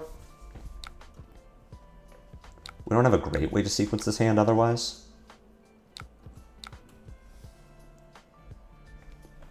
I'm looking forward to the side events more than the calling, honestly, and the like side events. You know, DM Armada and Ashen Wings TCG are going to be playing a lot of Silver Age. So now I'm going to bring a Silver Age deck for that, which I think is going to be Aurora. Take it on the chin is fine. We are still threatening Mask of Momentum this turn. Follow up with Dragon Blood. Display Loyalty might just get blocked by, like, Bracers Bolters, but that's fine with me.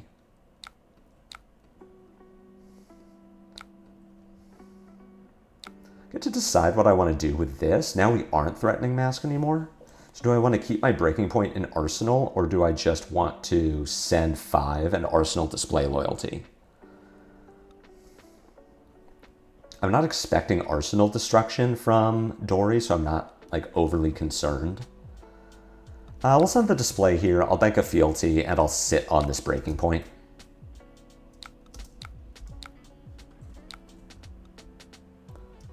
Trying to build Shiana for Blitz. Oh, the Blitz. God, I'm so... You could not pay me to play a Blitz side event. You couldn't pay me to play Blitz. Like, I know this last season of Blitz is supposed to be super exciting with the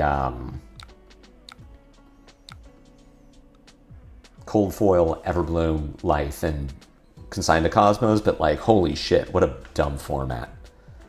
I could not be bothered to play Blitz. This is a hand where we will likely get to keep an Arsenal.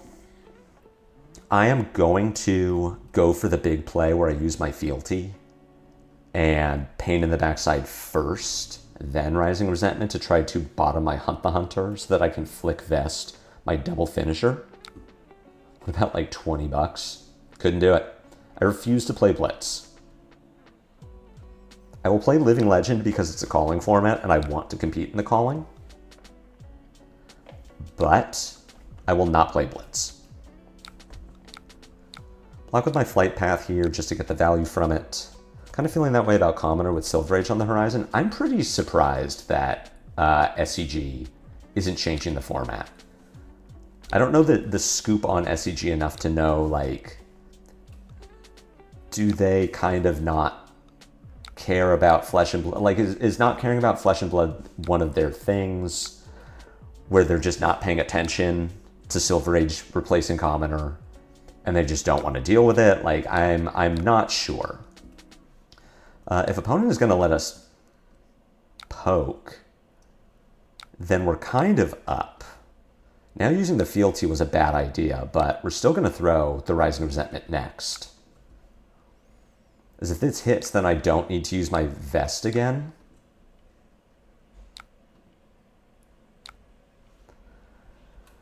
Go ahead and banish Hunt the Hunter. We are going to follow up with Hot on their heels. I'm going to try Cindra and LL. Tomes and AOW go Burr. I assume so. My feeling about Cindra and LL is, why aren't you playing Zen? God, another taken on the chin. Opponent's cooking. Do I want a Flight Path here? I think the answer is yes. I think I'm just committed at this point. I want to spend this last resource. Even though I'm not threatening the Arsenal, I'm just threatening damage.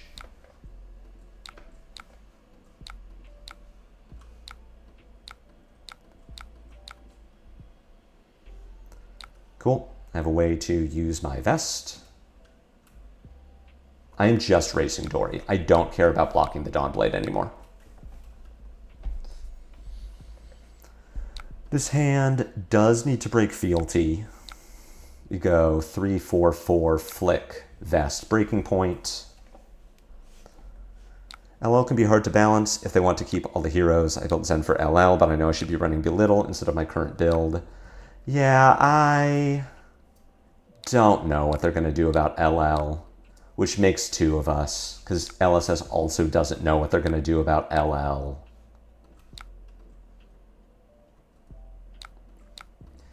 They don't know if they want it to be Vintage or Legacy, and it's hurting everyone. As a Katsu simp, I can't play Zen for what he did to my boy. As a Phi simp, I can't play Katsu for what he did to my boy. Bonds of Ancestry, and I have a problem. I have a personal and deep hatred for that card.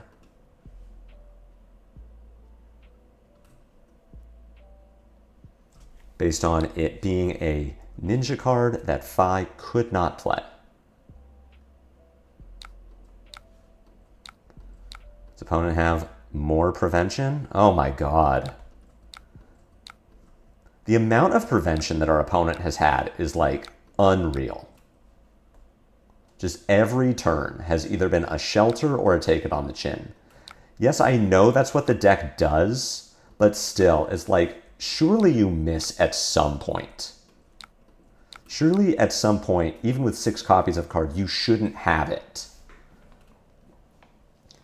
This hand is almost good. I think we're pitching Demonstrate Devotion for Kunai.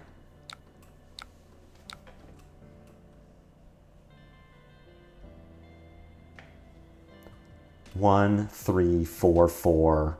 At some point, we're hoping to connect.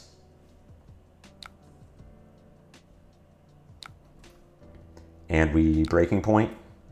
Here, I will be giving my Mask of Momentum. Going to 2. And saying, hopefully we get there. What did Katsu do to Phi? Have Bonds of Ancestry exist.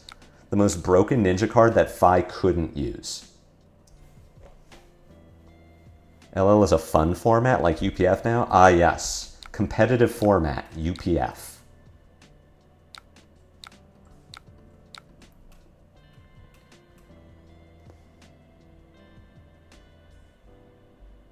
It's fine. I'll play the Calling. I want to compete.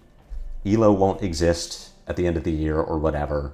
Like, I don't need to be considered. If that's my concern about playing LL and just getting blown out 3 games in a row, like, it doesn't matter. It's just like this format that they don't know what to do with it. It shouldn't exist. It's just like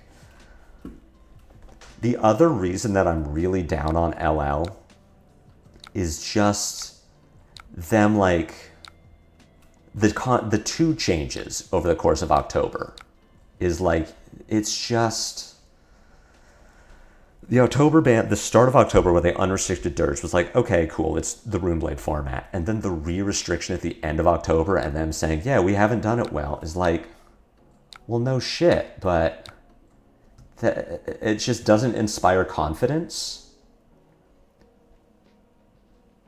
I don't like it. It makes me feel bad. Breaking Point connects. Opponent goes to 1. All right, so we're going to get Dawnbladed for 7. We're going to need to block. We get to reset the Dawnblade. This hand is interesting for blocking. Oh, it's only 6. Oh, well, that helps. We'll give our Vest. Keep our Flick Knives. We can go Ignite, Dagger, Display, Flick, Rebuy. Or we can do... Yeah, I think it is this. This is the best way to block. So we reset the Dawnblade. We get to send 3 Chain Links. Opponent's at 1. Pack it in. Opponent needs some sort of prevention to kill us, and they don't find it. Yeah, that was a good one. Played a decent game there. Things just lined up. We got to do the Cindra thing pretty consistently. Why has Red Hot the best ninja card ever? I've heard that Red Hot in Silver Age is actually kind of interesting.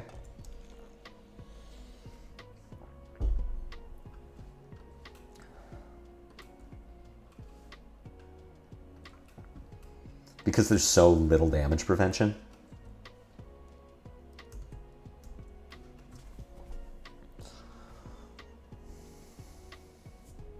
It's interesting. I'll give it a try at some point. But no, I know Katsu is also not in a good position, even with Bonds of Ancestry, but I just have a personal hatred for Katsu because of Bonds. Katsu also, like, just dumped on Phi in Classic Constructed, especially during Bright Lights. Before Victor started dumping on both of them, where Phi was the better ninja in the meta because it had a better Icelander matchup. But specifically, Katsu was a better aggro deck in the aggro mirror. So this is an interesting matchup with Kasai. It's like Warmongers is kind of relevant, but I don't know if it's relevant enough that I'm supposed to bring it. Rake Over the Coals is also interesting because Kasai doesn't have Arsenal Destruction. So it might be that I have to set up these big turns, but I don't know how fast the matchup is. So I'm going to run it like this and just see how we do. Does this hand do enough damage that I actually want to push? I'm letting Kasai filter. I think the answer is no. We're just going to Arsenal and pass. And we will Arsenal, I guess, a Rabble. I don't think this super matters. This hand is kind of interesting. There's one Fable. Let's see how many more Fables our opponent has in their deck. This is not an indictment against Kasai for being unfair because she benefits from Fables. This is an indictment against LSS for having $500 cards be playable. One top, one bottom. So whatever you drew was something you wanted. I'm just not blocking here. This turn is going to be Lava Burst for Kunai, Pain in the backside, Ancestral over the top. Oh my god. Okay. Fun. Jesus Christ.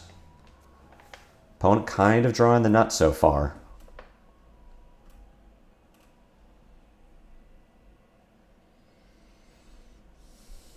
Man, I love Lupine, but I hate Cindra so much. If it makes you feel better, I also hate Cindra. I don't hate Cindra. Cindra isn't fun. I know she's not fun to play against. That isn't my concern. Fun is a zero-sum game, and it means that the more of it I have, the less you have. My concern with Cindra is that playing as Cindra, you just draw cards. You just draw from the top of your deck, and you hope it works out.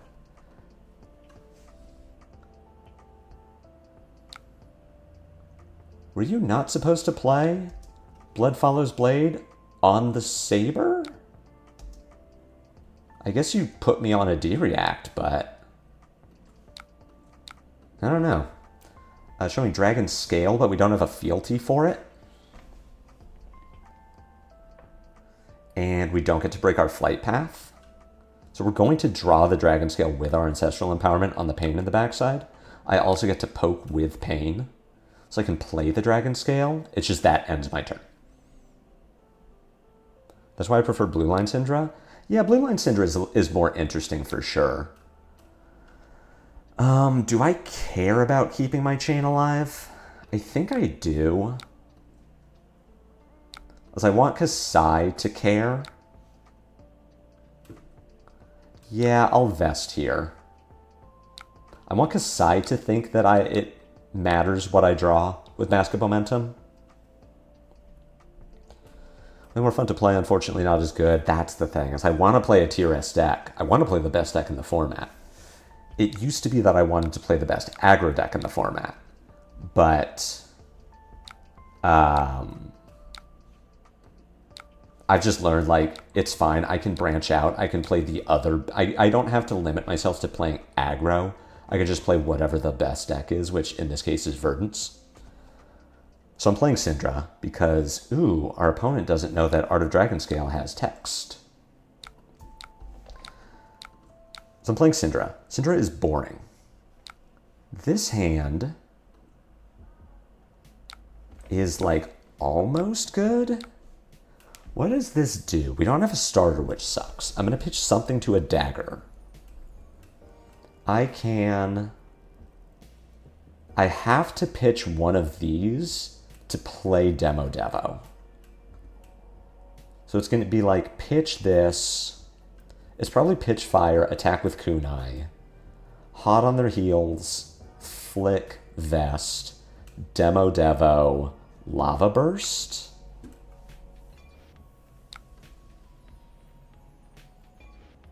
Blade Flurry's not bad. Opponent pitches their last card to Grains.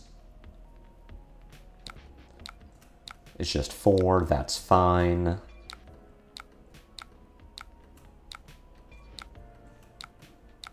We'll say another benefit of Redline Cindra in competitive settings is the lack of mental fatigue.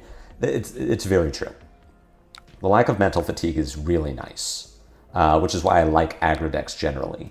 I just don't like this aggro deck. Like Aurora, super fun. What I call fun is being able to outplay your bad hands, which some people, I think more colloquially, is just skill expression. Being able to outplay your bad hands in an aggro deck is so important. Where like in Aurora, it was drawing 4 instants. There was outplay potential. You could turn that into a relevant hand of cards. With Cindra, if you draw 4 head jabs, you just do 12 damage. Like there is no, there's no counterplay. There's no like, oh, I'm saving this. I'm going to arsenal a card like Aurora. You pitch you pitch your discharge, you attack with Starfall. Your opponent doesn't know what you're doing. So like they still have to think like, is this Channel Lightning Valley? So maybe they have to block. There was actual like, you could do things. Cindra doesn't have that. We're also in a format, unfortunately, where the top 3 decks and then extending to, I don't know, this hand, this is a hand of cards.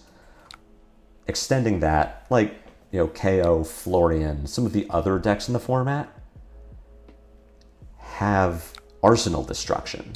So you can't even keep cards in your arsenal. Is there a reason? I'm blocking with Flight Path because I am intending to Wrath. Is there a reason for me to keep Ravenous Rabble? I think yes. What I am intending to do is Oath, Blaze, pitch Rabble to Wrath.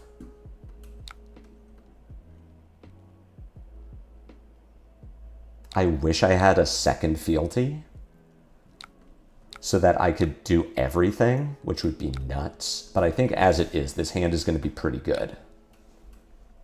I think to ending on Dragon Scale is the most important thing. I very much want to destroy Dynamo. Do I feel similarly with Acilio? Acilio has a ton of outplay potential. I think Acilio is a very skill-expressive deck. I just don't like it. I just don't. There's the fail state for Acilio is like, you do nothing. The fail state for Acilio, especially in this format with Verdant, Cindra, Gravy at times, if your hands can't block, you die. I feel like there's too much of that in this format. I feel the same with Dio. So Dio and Acilio are 2 very skill-expressive decks that the fail state is too big and it takes too much work to get good with the deck. Like, I just don't want to learn how to play those decks, you know? That's kind of where I'm at. I could learn to play those decks for sure, but ooh, that all you got. It's pretty good. I really need to hit with one of these daggers. The amount of work I'd have to put into playing Dio and Acilio to overcome the, like, sometimes you just die is not work that I want to put in.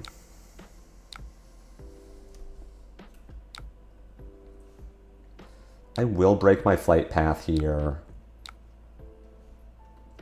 I will Kunai again.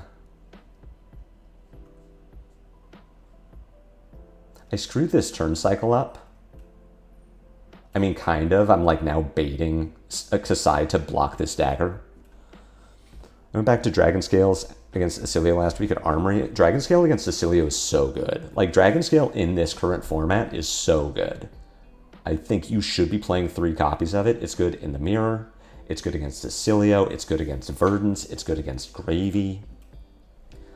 Florian, no. KO, no. Kasai, yeah. Any warrior, yes. I guess you could play it against any ninja.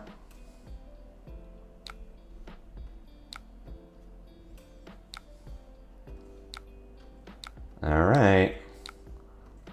Let's see if Kasai has it. We're looking for a 3-block and 2 pieces of armor. And I get to rebuy my dagger. So I kind of screwed up this turn cycle.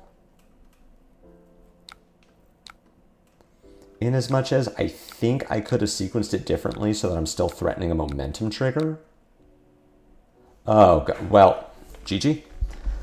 You lose the game. You draw these hands and you die. I mean, I might just be blocking this turn.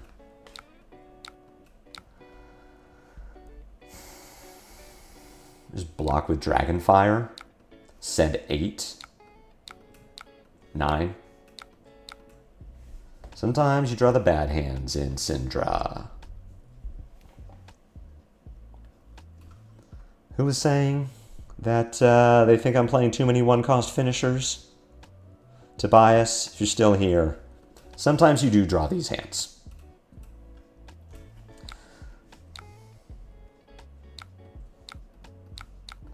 And just breaking point for 6. This is just damage. Sometimes you do draw these hands. I think you need the density of one costs to like actually do things on your turn, but sometimes you draw the bad hands. This is another bad hand. Although that's not because of a one cost, that's because of Oath of Loyalty. Yeah, Kasai's about to pop off. I still don't think I'm blocking this turn.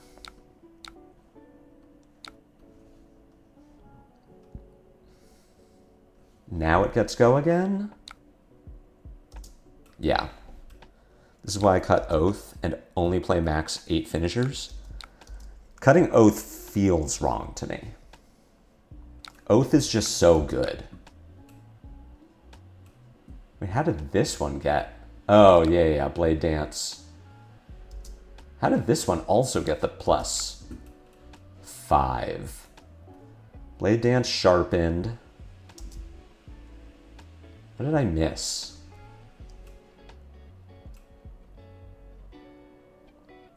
I missed something here. The double Blade Flurry? Well, here I unfortunately do need to block. I'm going to try Ataya. I've heard good things about Ataya.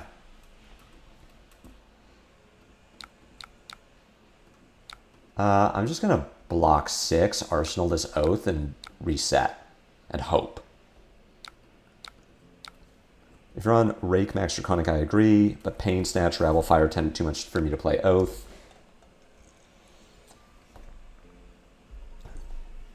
Ataya here doesn't matter.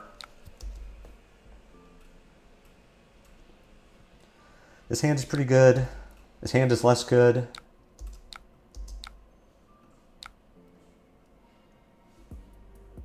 So you are getting a bunch of damage. You put Mask in front of this too. I guess I have to. This hand is playable if I get to keep it, but I suspect I probably don't.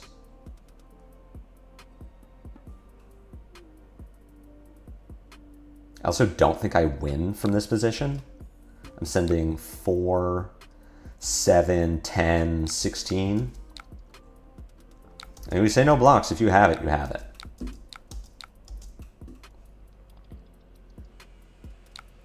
Four, 7, 10, 16, 17 damage. So I should get 2 cards and Dynamo. Yeah, that's not going to be enough.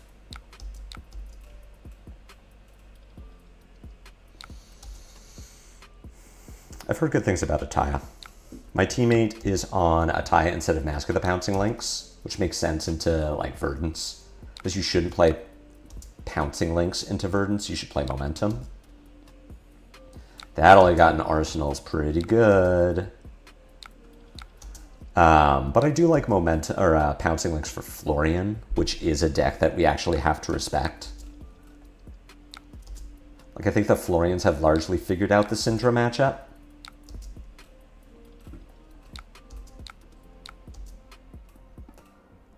Let's see, if opponent goes to 1 and we're able to keep a card. All right, 2-card hand seems unlikely, but let's see. This hand, you know, at least functions. Yeah, I'm off Mopple now. I get it.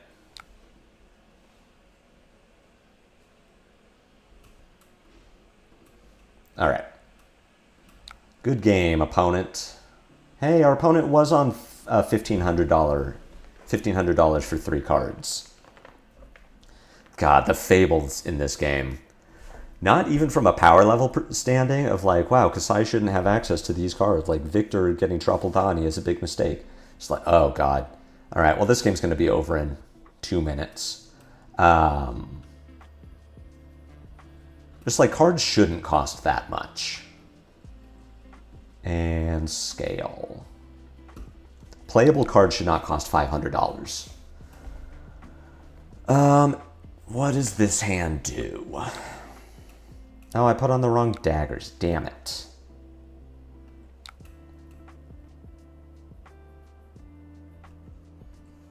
This hand does Oath?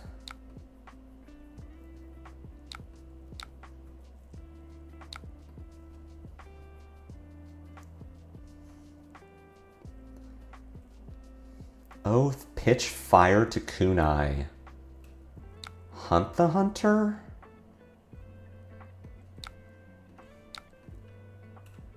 Like Prism is cheap until 3 fables. Yeah.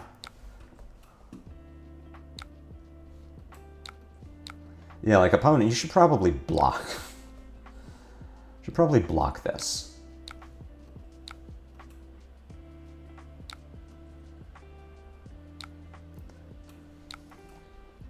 I do need my vest. And Hunt the Hunter here. As momentum is live, not that I think it matters. I get to rebuy my Claw, but I won't have my Kunai. So we're just, you know, hoping for a starter. Activate Cindra. Buy back my Claw. Not the turn we were hoping for. I have had much better starts against Kano. Oh my god, turn Gaze into E-Pot? Jesus, GG. Yeah, we needed a more impressive hand than that. Also needed a starter. Alright. Yeah, we ain't doing this against Kano. Not when we don't draw a starter without a kunai to pitch to. No. No, that is an example of a very bad game against Kano, where we just cut our losses. And against Marlin? So Marlin, we do Shelters in, Warmongers in, Throw Daggers in, maybe Throw Daggers out? Play the damage package? I don't know if I'm supposed to play Shelters against Marlin. I know I'm supposed to play Warmongers. Like, D-React can be good. Okay, they just leave. That works for me. Big oof. Yeah, those Kano games are unwinnable. Like, we play it out, I suppose, because if this was a Calling or the Battle Hardened, like, I'm not just going to concede on turn 2. But you draw a hand like that, it's like, the game has ended. Oh, into Valda. Okay. Into Valda, let's go ahead and put in our Throw Daggers, not Warmongers, Brand, Dragonfire. And I think we do want Shelters here. It's like fine. It's not great, it's fine.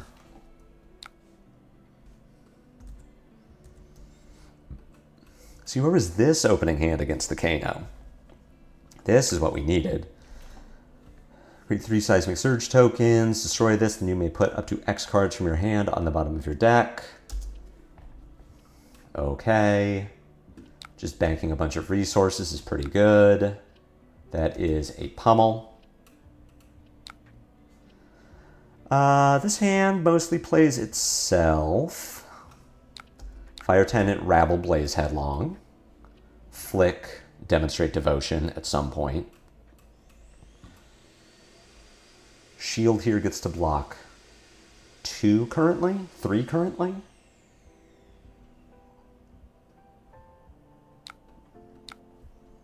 Yeah, Command and Conquer is interesting. Just because it doesn't work with Seismic Surge, I guess. Showing a Ronin Renegade on top of the deck.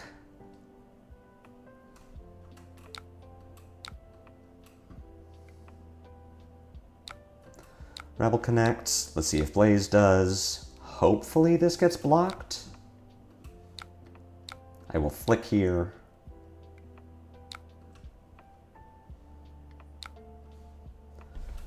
Solid ground. Okay, here's the D-React.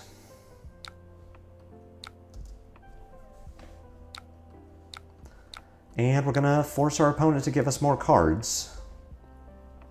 They could give us 2 pieces of armor. Could be armor and card from hand. Yeah, this is fine. So we're not going to connect. We don't get our mask. We don't get to get our kunais back. This hand sucks. I mean, we'll play it. It threatens mask, but we're not doing anything above rate.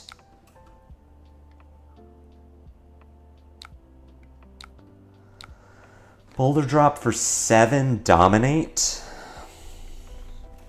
We could stop this with hot on their heels. Get hot on their heels flight path, not get crushed. Or I could just get crushed. Put the hot on their heels, probably put... If I get crushed, I put pain in the backside back. That seems reasonable. I don't think I need to stop this crush effect. There's a world where I play around Pummel, but that's not playing around Pummel either. And here I'm at least threatening cards. This enchantment of the old one is just Thunderquake. Oh, give us sorry. We're going to flick there. Just put our opponent into a position where... Oh, they didn't block. Okay. Either way. I was like, put our opponent into a position where they have to block with another card. Crown away the arsenal? Yeah. Go ahead and flick here. This just gets the shield.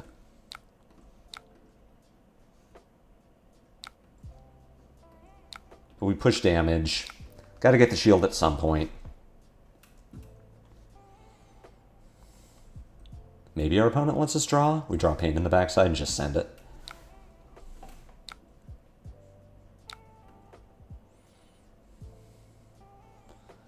Sink below. We don't know anything about Valda's hand.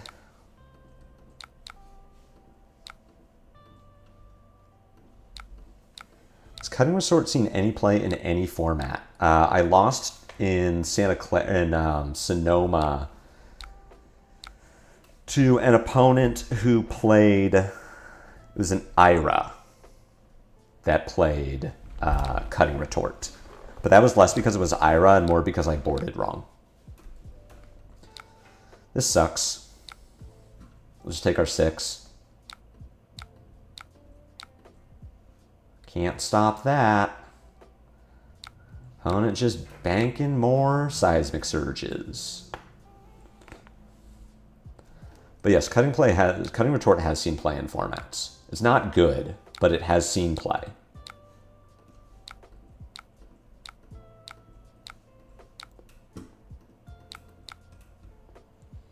The amount of seismic surges that Valda has gotten without any input from me this game is pretty ridiculous. She hit my fealty? No, fealty went away because I didn't play a Draconic card. Which I still think was right, but fealty only stays on the board if you have played a Draconic card or made a fealty this turn. So what I should have done, but I didn't think of it, I should have broken a fealty in order to make the pain in the backside Draconic and then keep the other fealty. It just, I didn't think of it. This is another hand that is basically on rate, and that sucks. Also, my Valda keeps making seismic surges, and it is annoying.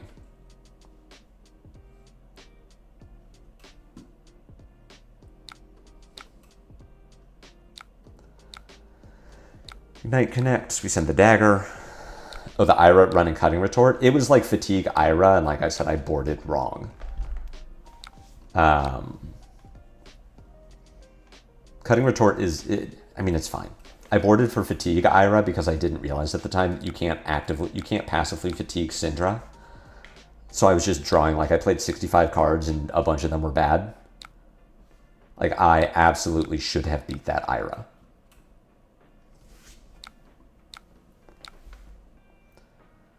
Civic Steps is fine. I don't need to care about it stopping my momentum chain. I can just restart my momentum chain.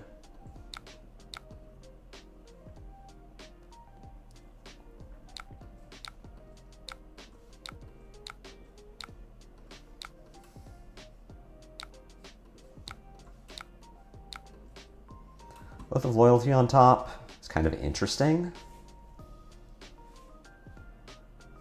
I do think I'm going to Arsenal this Rising Resentment. We've seen a Command and Conquer. Ah, alright.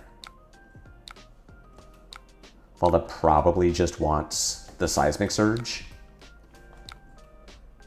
And has the CNC. Pick up my dagger, Arsenal the Oath. I mean, I'm not going to not Arsenal Oath just to play around potentially Command and Conquer. Yeah, having the fealty here would be nice. We do have the brand at least.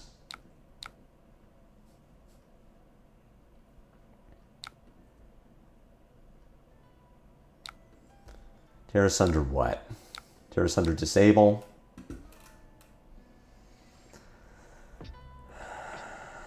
It's pretty good. We're going to lose our arsenal. We don't have to lose our arsenal.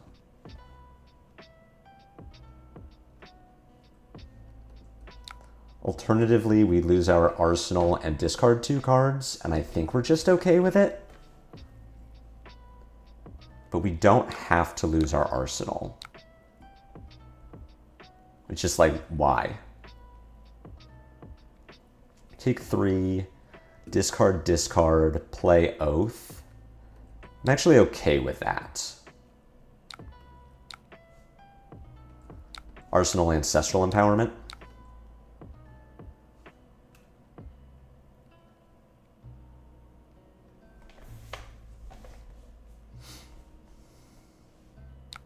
Losing our vest sucks, but what could we do?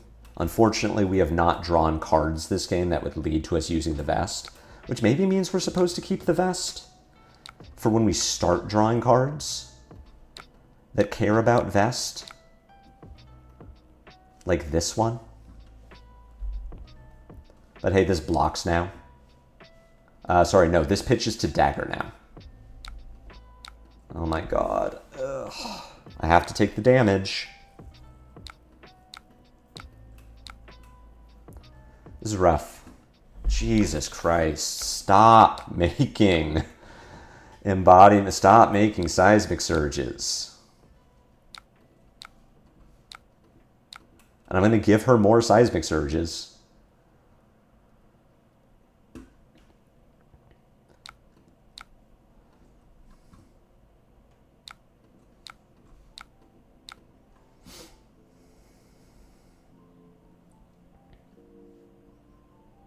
Disable there was rough. And red disable too. What? Ugh, Jesus. What's going on, Talishar? Oh, they undid their block. Okay.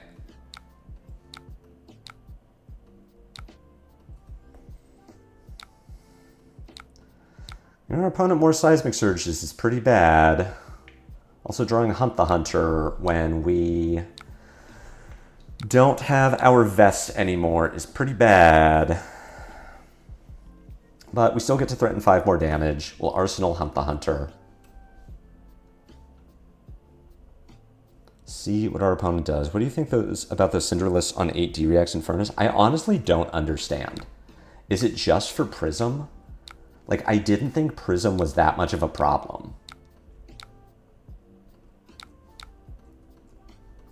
Like, I can see more D-Reacts for Prism, but I do not like Furnace for Prism. I'm in their place for 10 Dominate. We just die. Good game. The amount of fealty, of seismic surges that our opponent made that game is truly wild to me. Like, and we had very little input in any of it. We made them 3 over the course of the game. Another Cindra, another Kasai. We're going first again. Unfortunate. Play it out. I think this is going to be my last one for the day. It's been a fine day. Is that also for the mirror? I don't know. This hand kind of sucks. I really don't want to let Kasai filter. So I think I'm just going to Cindra.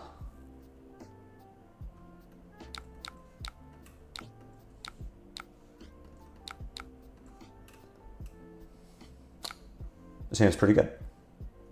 We don't get to Ancestral Empowerment here, but I'll just Arsenal that. We get to go Oath, Rising, Brand, Wrath, bunch of daggers.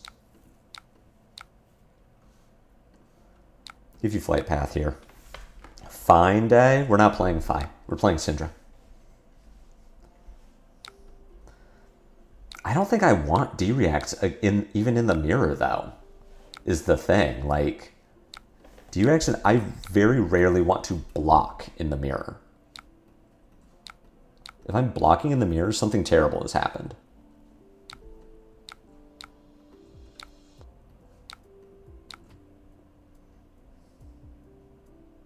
God, I really wish we had kept the Art of Dragonblood. In hindsight, that would have been pretty good.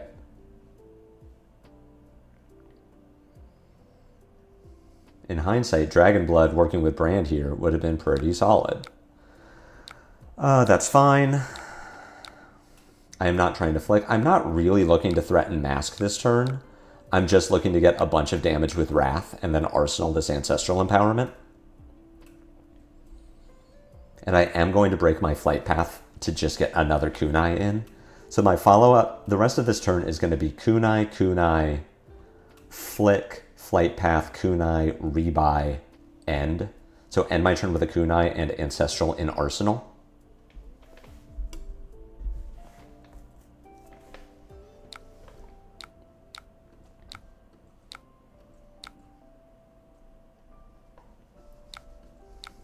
Pushing 7 more damage this turn. That all you got, pretty good.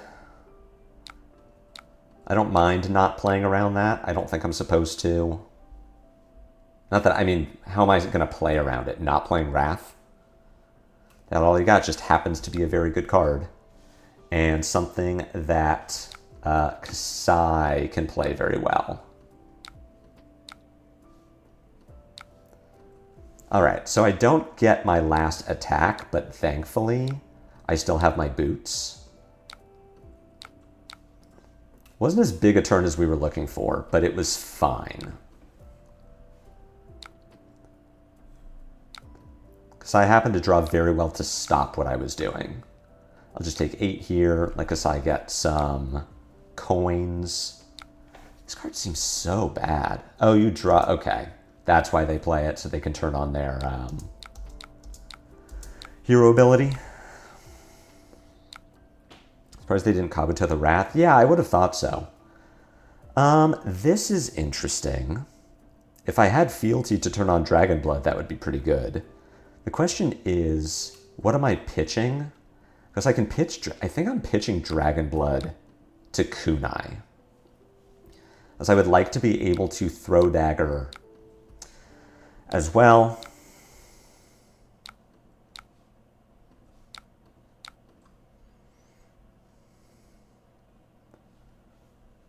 Two floating prevention. An Ancestral over the top. This is going to keep our momentum chain alive. We also get to draw a card. Opponent is marked. So they have one more floating prevention. We don't have a Draconic Link.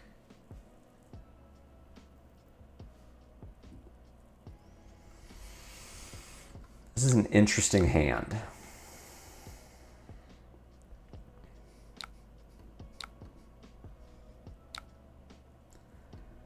Fate Foreseen here, pretty good.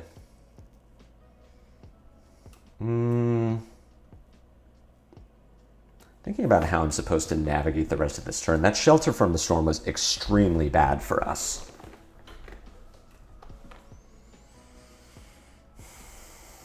Because we don't have Draconic Chain Links to buy back our daggers. And I can't make a fealty by hitting Kasai.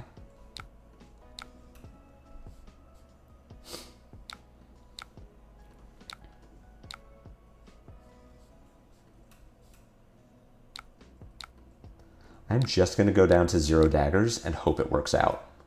Hey, it kind of did. Not really. Slice and dice here kind of nuts. Although the saber doesn't have go again.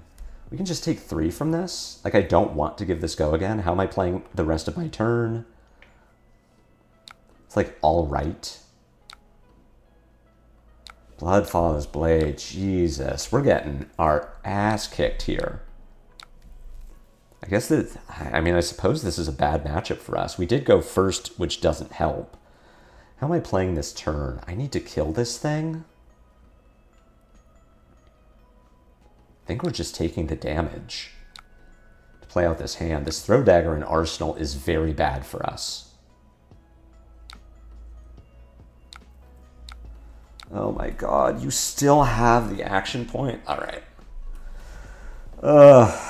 This is not good. These are the kind of games that don't make me feel good about playing my hero in a calling or in a battle-hardened scenario. Let's do one more to try to go out on some game that is a little more impressive than that, but these are not making me feel good about playing Cindra, which is kind of my opinion about Cindra generally.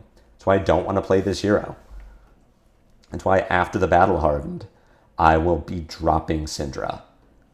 I feel like I'm not claiming that I played her perfectly in all of these games, but I do feel like a lot of the time she just doesn't have control over her fate. You just draw cards and things happen to you.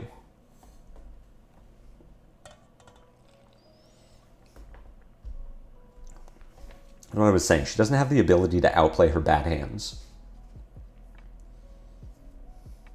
She's uniquely good into the meta, into Verdance and Gravy in a way that I think like Kasai isn't, which is why Cindra's S tier, even though she's losing to heroes like Kasai. But that like doesn't help. Okay. I don't know. Something, oh, because you didn't discard a 6. What does this turn do? The question is, does this turn play Wrath? And I think the answer is no. I think this turn Arsenal's Wrath. Have you tested with blues? No, I don't want to play Blue Line Cindra because that is a bad deck. It is less good than Red Line Cindra, so why am I playing it? I would just rather not play Cindra than play a worse version of Cindra.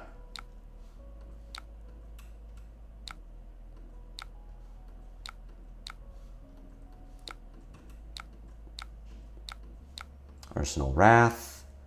This hand does Wrath. This hand does Oath of Loyalty. If this hand goes for it, this hand does Oath of Loyalty, Brand, Dragonfire, Boots, Wrath, Dagger, Dagger, Flick, Dagger.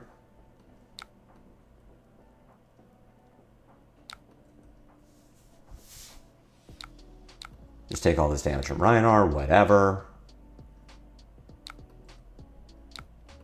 See what's the end? Roll a 2, so just, I see. It's just 8. I'll block with my Flight Path. Take 7. Fleshbag here is maybe problematic. I still think this is the right line. If they fleshbag this Oath and I lose my Brand, that's like catastrophic. But if I get to play the Brand, then the turn still works.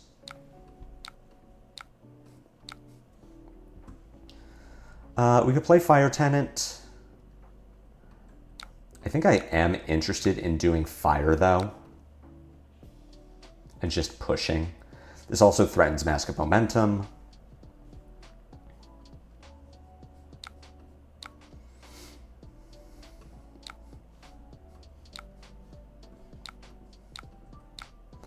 We'll just send damage. Though perhaps I was supposed to flick here. I lose some Wrath damage, but I do put my opponent in a position where they have to care that this is a mask trigger.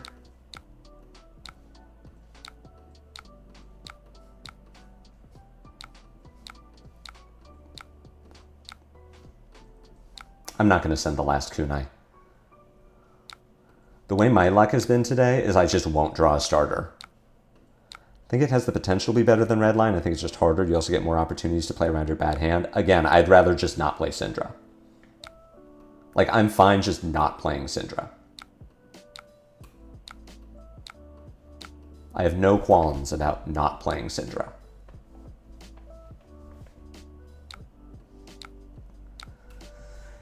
Shatter Skull, if this hits, you destroy this Ancestral Empowerment. I can't easily stop you from doing that, so that's fine.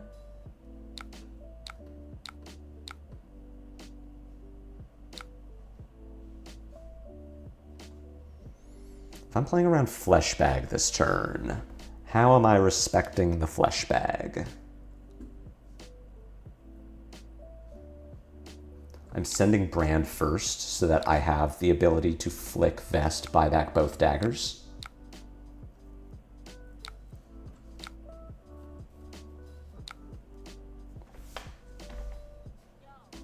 I'm assuming this gets Flesh Bagged.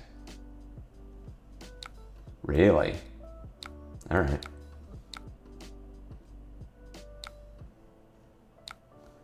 Yes, put a stain counter on.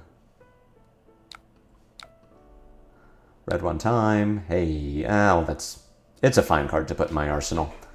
I'd rather draw it than not draw it, but certainly could have been better. Opponent showing us a bunch of reds. Is that what I'm seeing here? Yeah, because this was also swing big.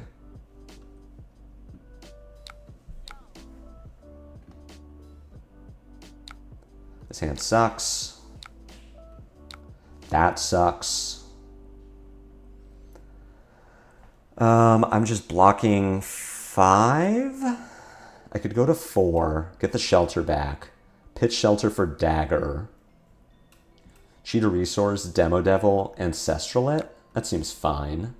I think that's better than... I think I want to do my plan more than play around Reinar's.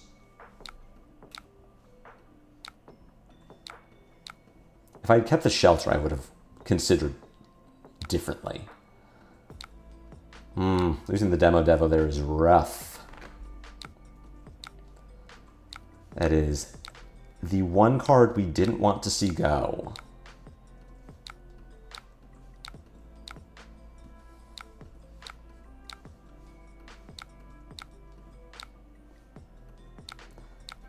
I wonder if I was supposed to play that differently, considering that the Flesh Bag there can just ruin us. Well, this hand is pretty good. If we get to keep it all. Yes? Fuck.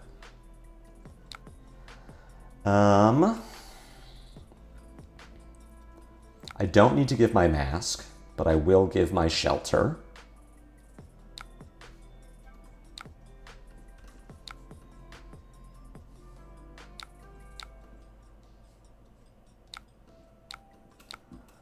Claw for 3, go again. We're already dead to Reckless Stampede, or Reckless Swing, so...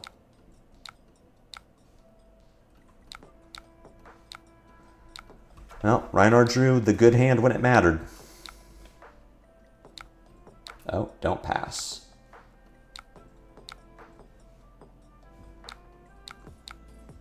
And this should just kill us. If we send here, get a card out of Reinar. Am I flicking here? Interesting question. I think the answer is yes.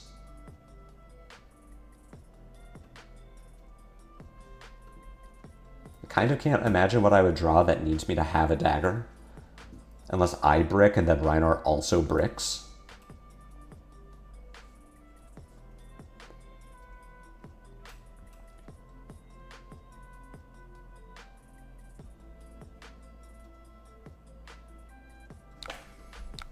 Yeah, we'll throw dagger here, or we'll flick knives here.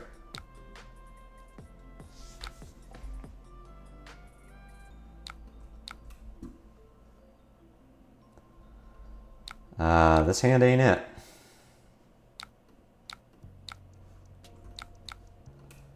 Well, I get to block. I get to send 6. There's no on-hit here. I mean, the on-hit is death, so it kind of doesn't matter.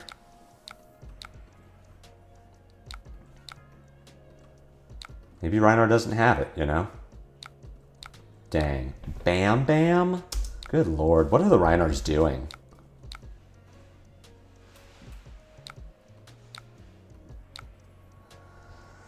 Oh, this hand is a 3 block away from being okay. Give our flick.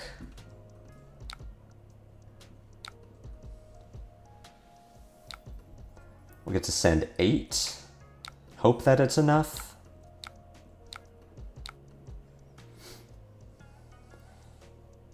That might have been the hand that punishes us for not having a dagger. Because if we had the blue, we would have gotten to... I don't think we can get out of it.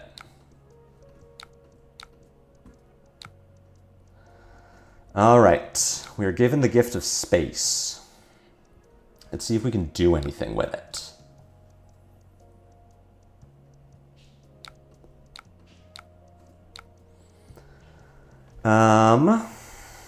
We can send Pain into Hunt the Hunter. We could also just Hunt the Hunter, Arsenal, Shelter. I think this is what I want to do.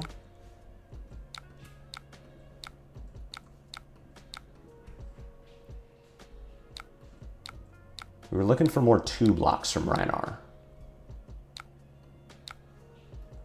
Well, this hand does function.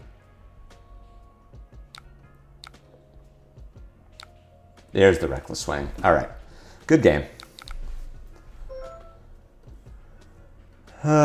Well, bad day for Cindra. But thank you all for hanging out.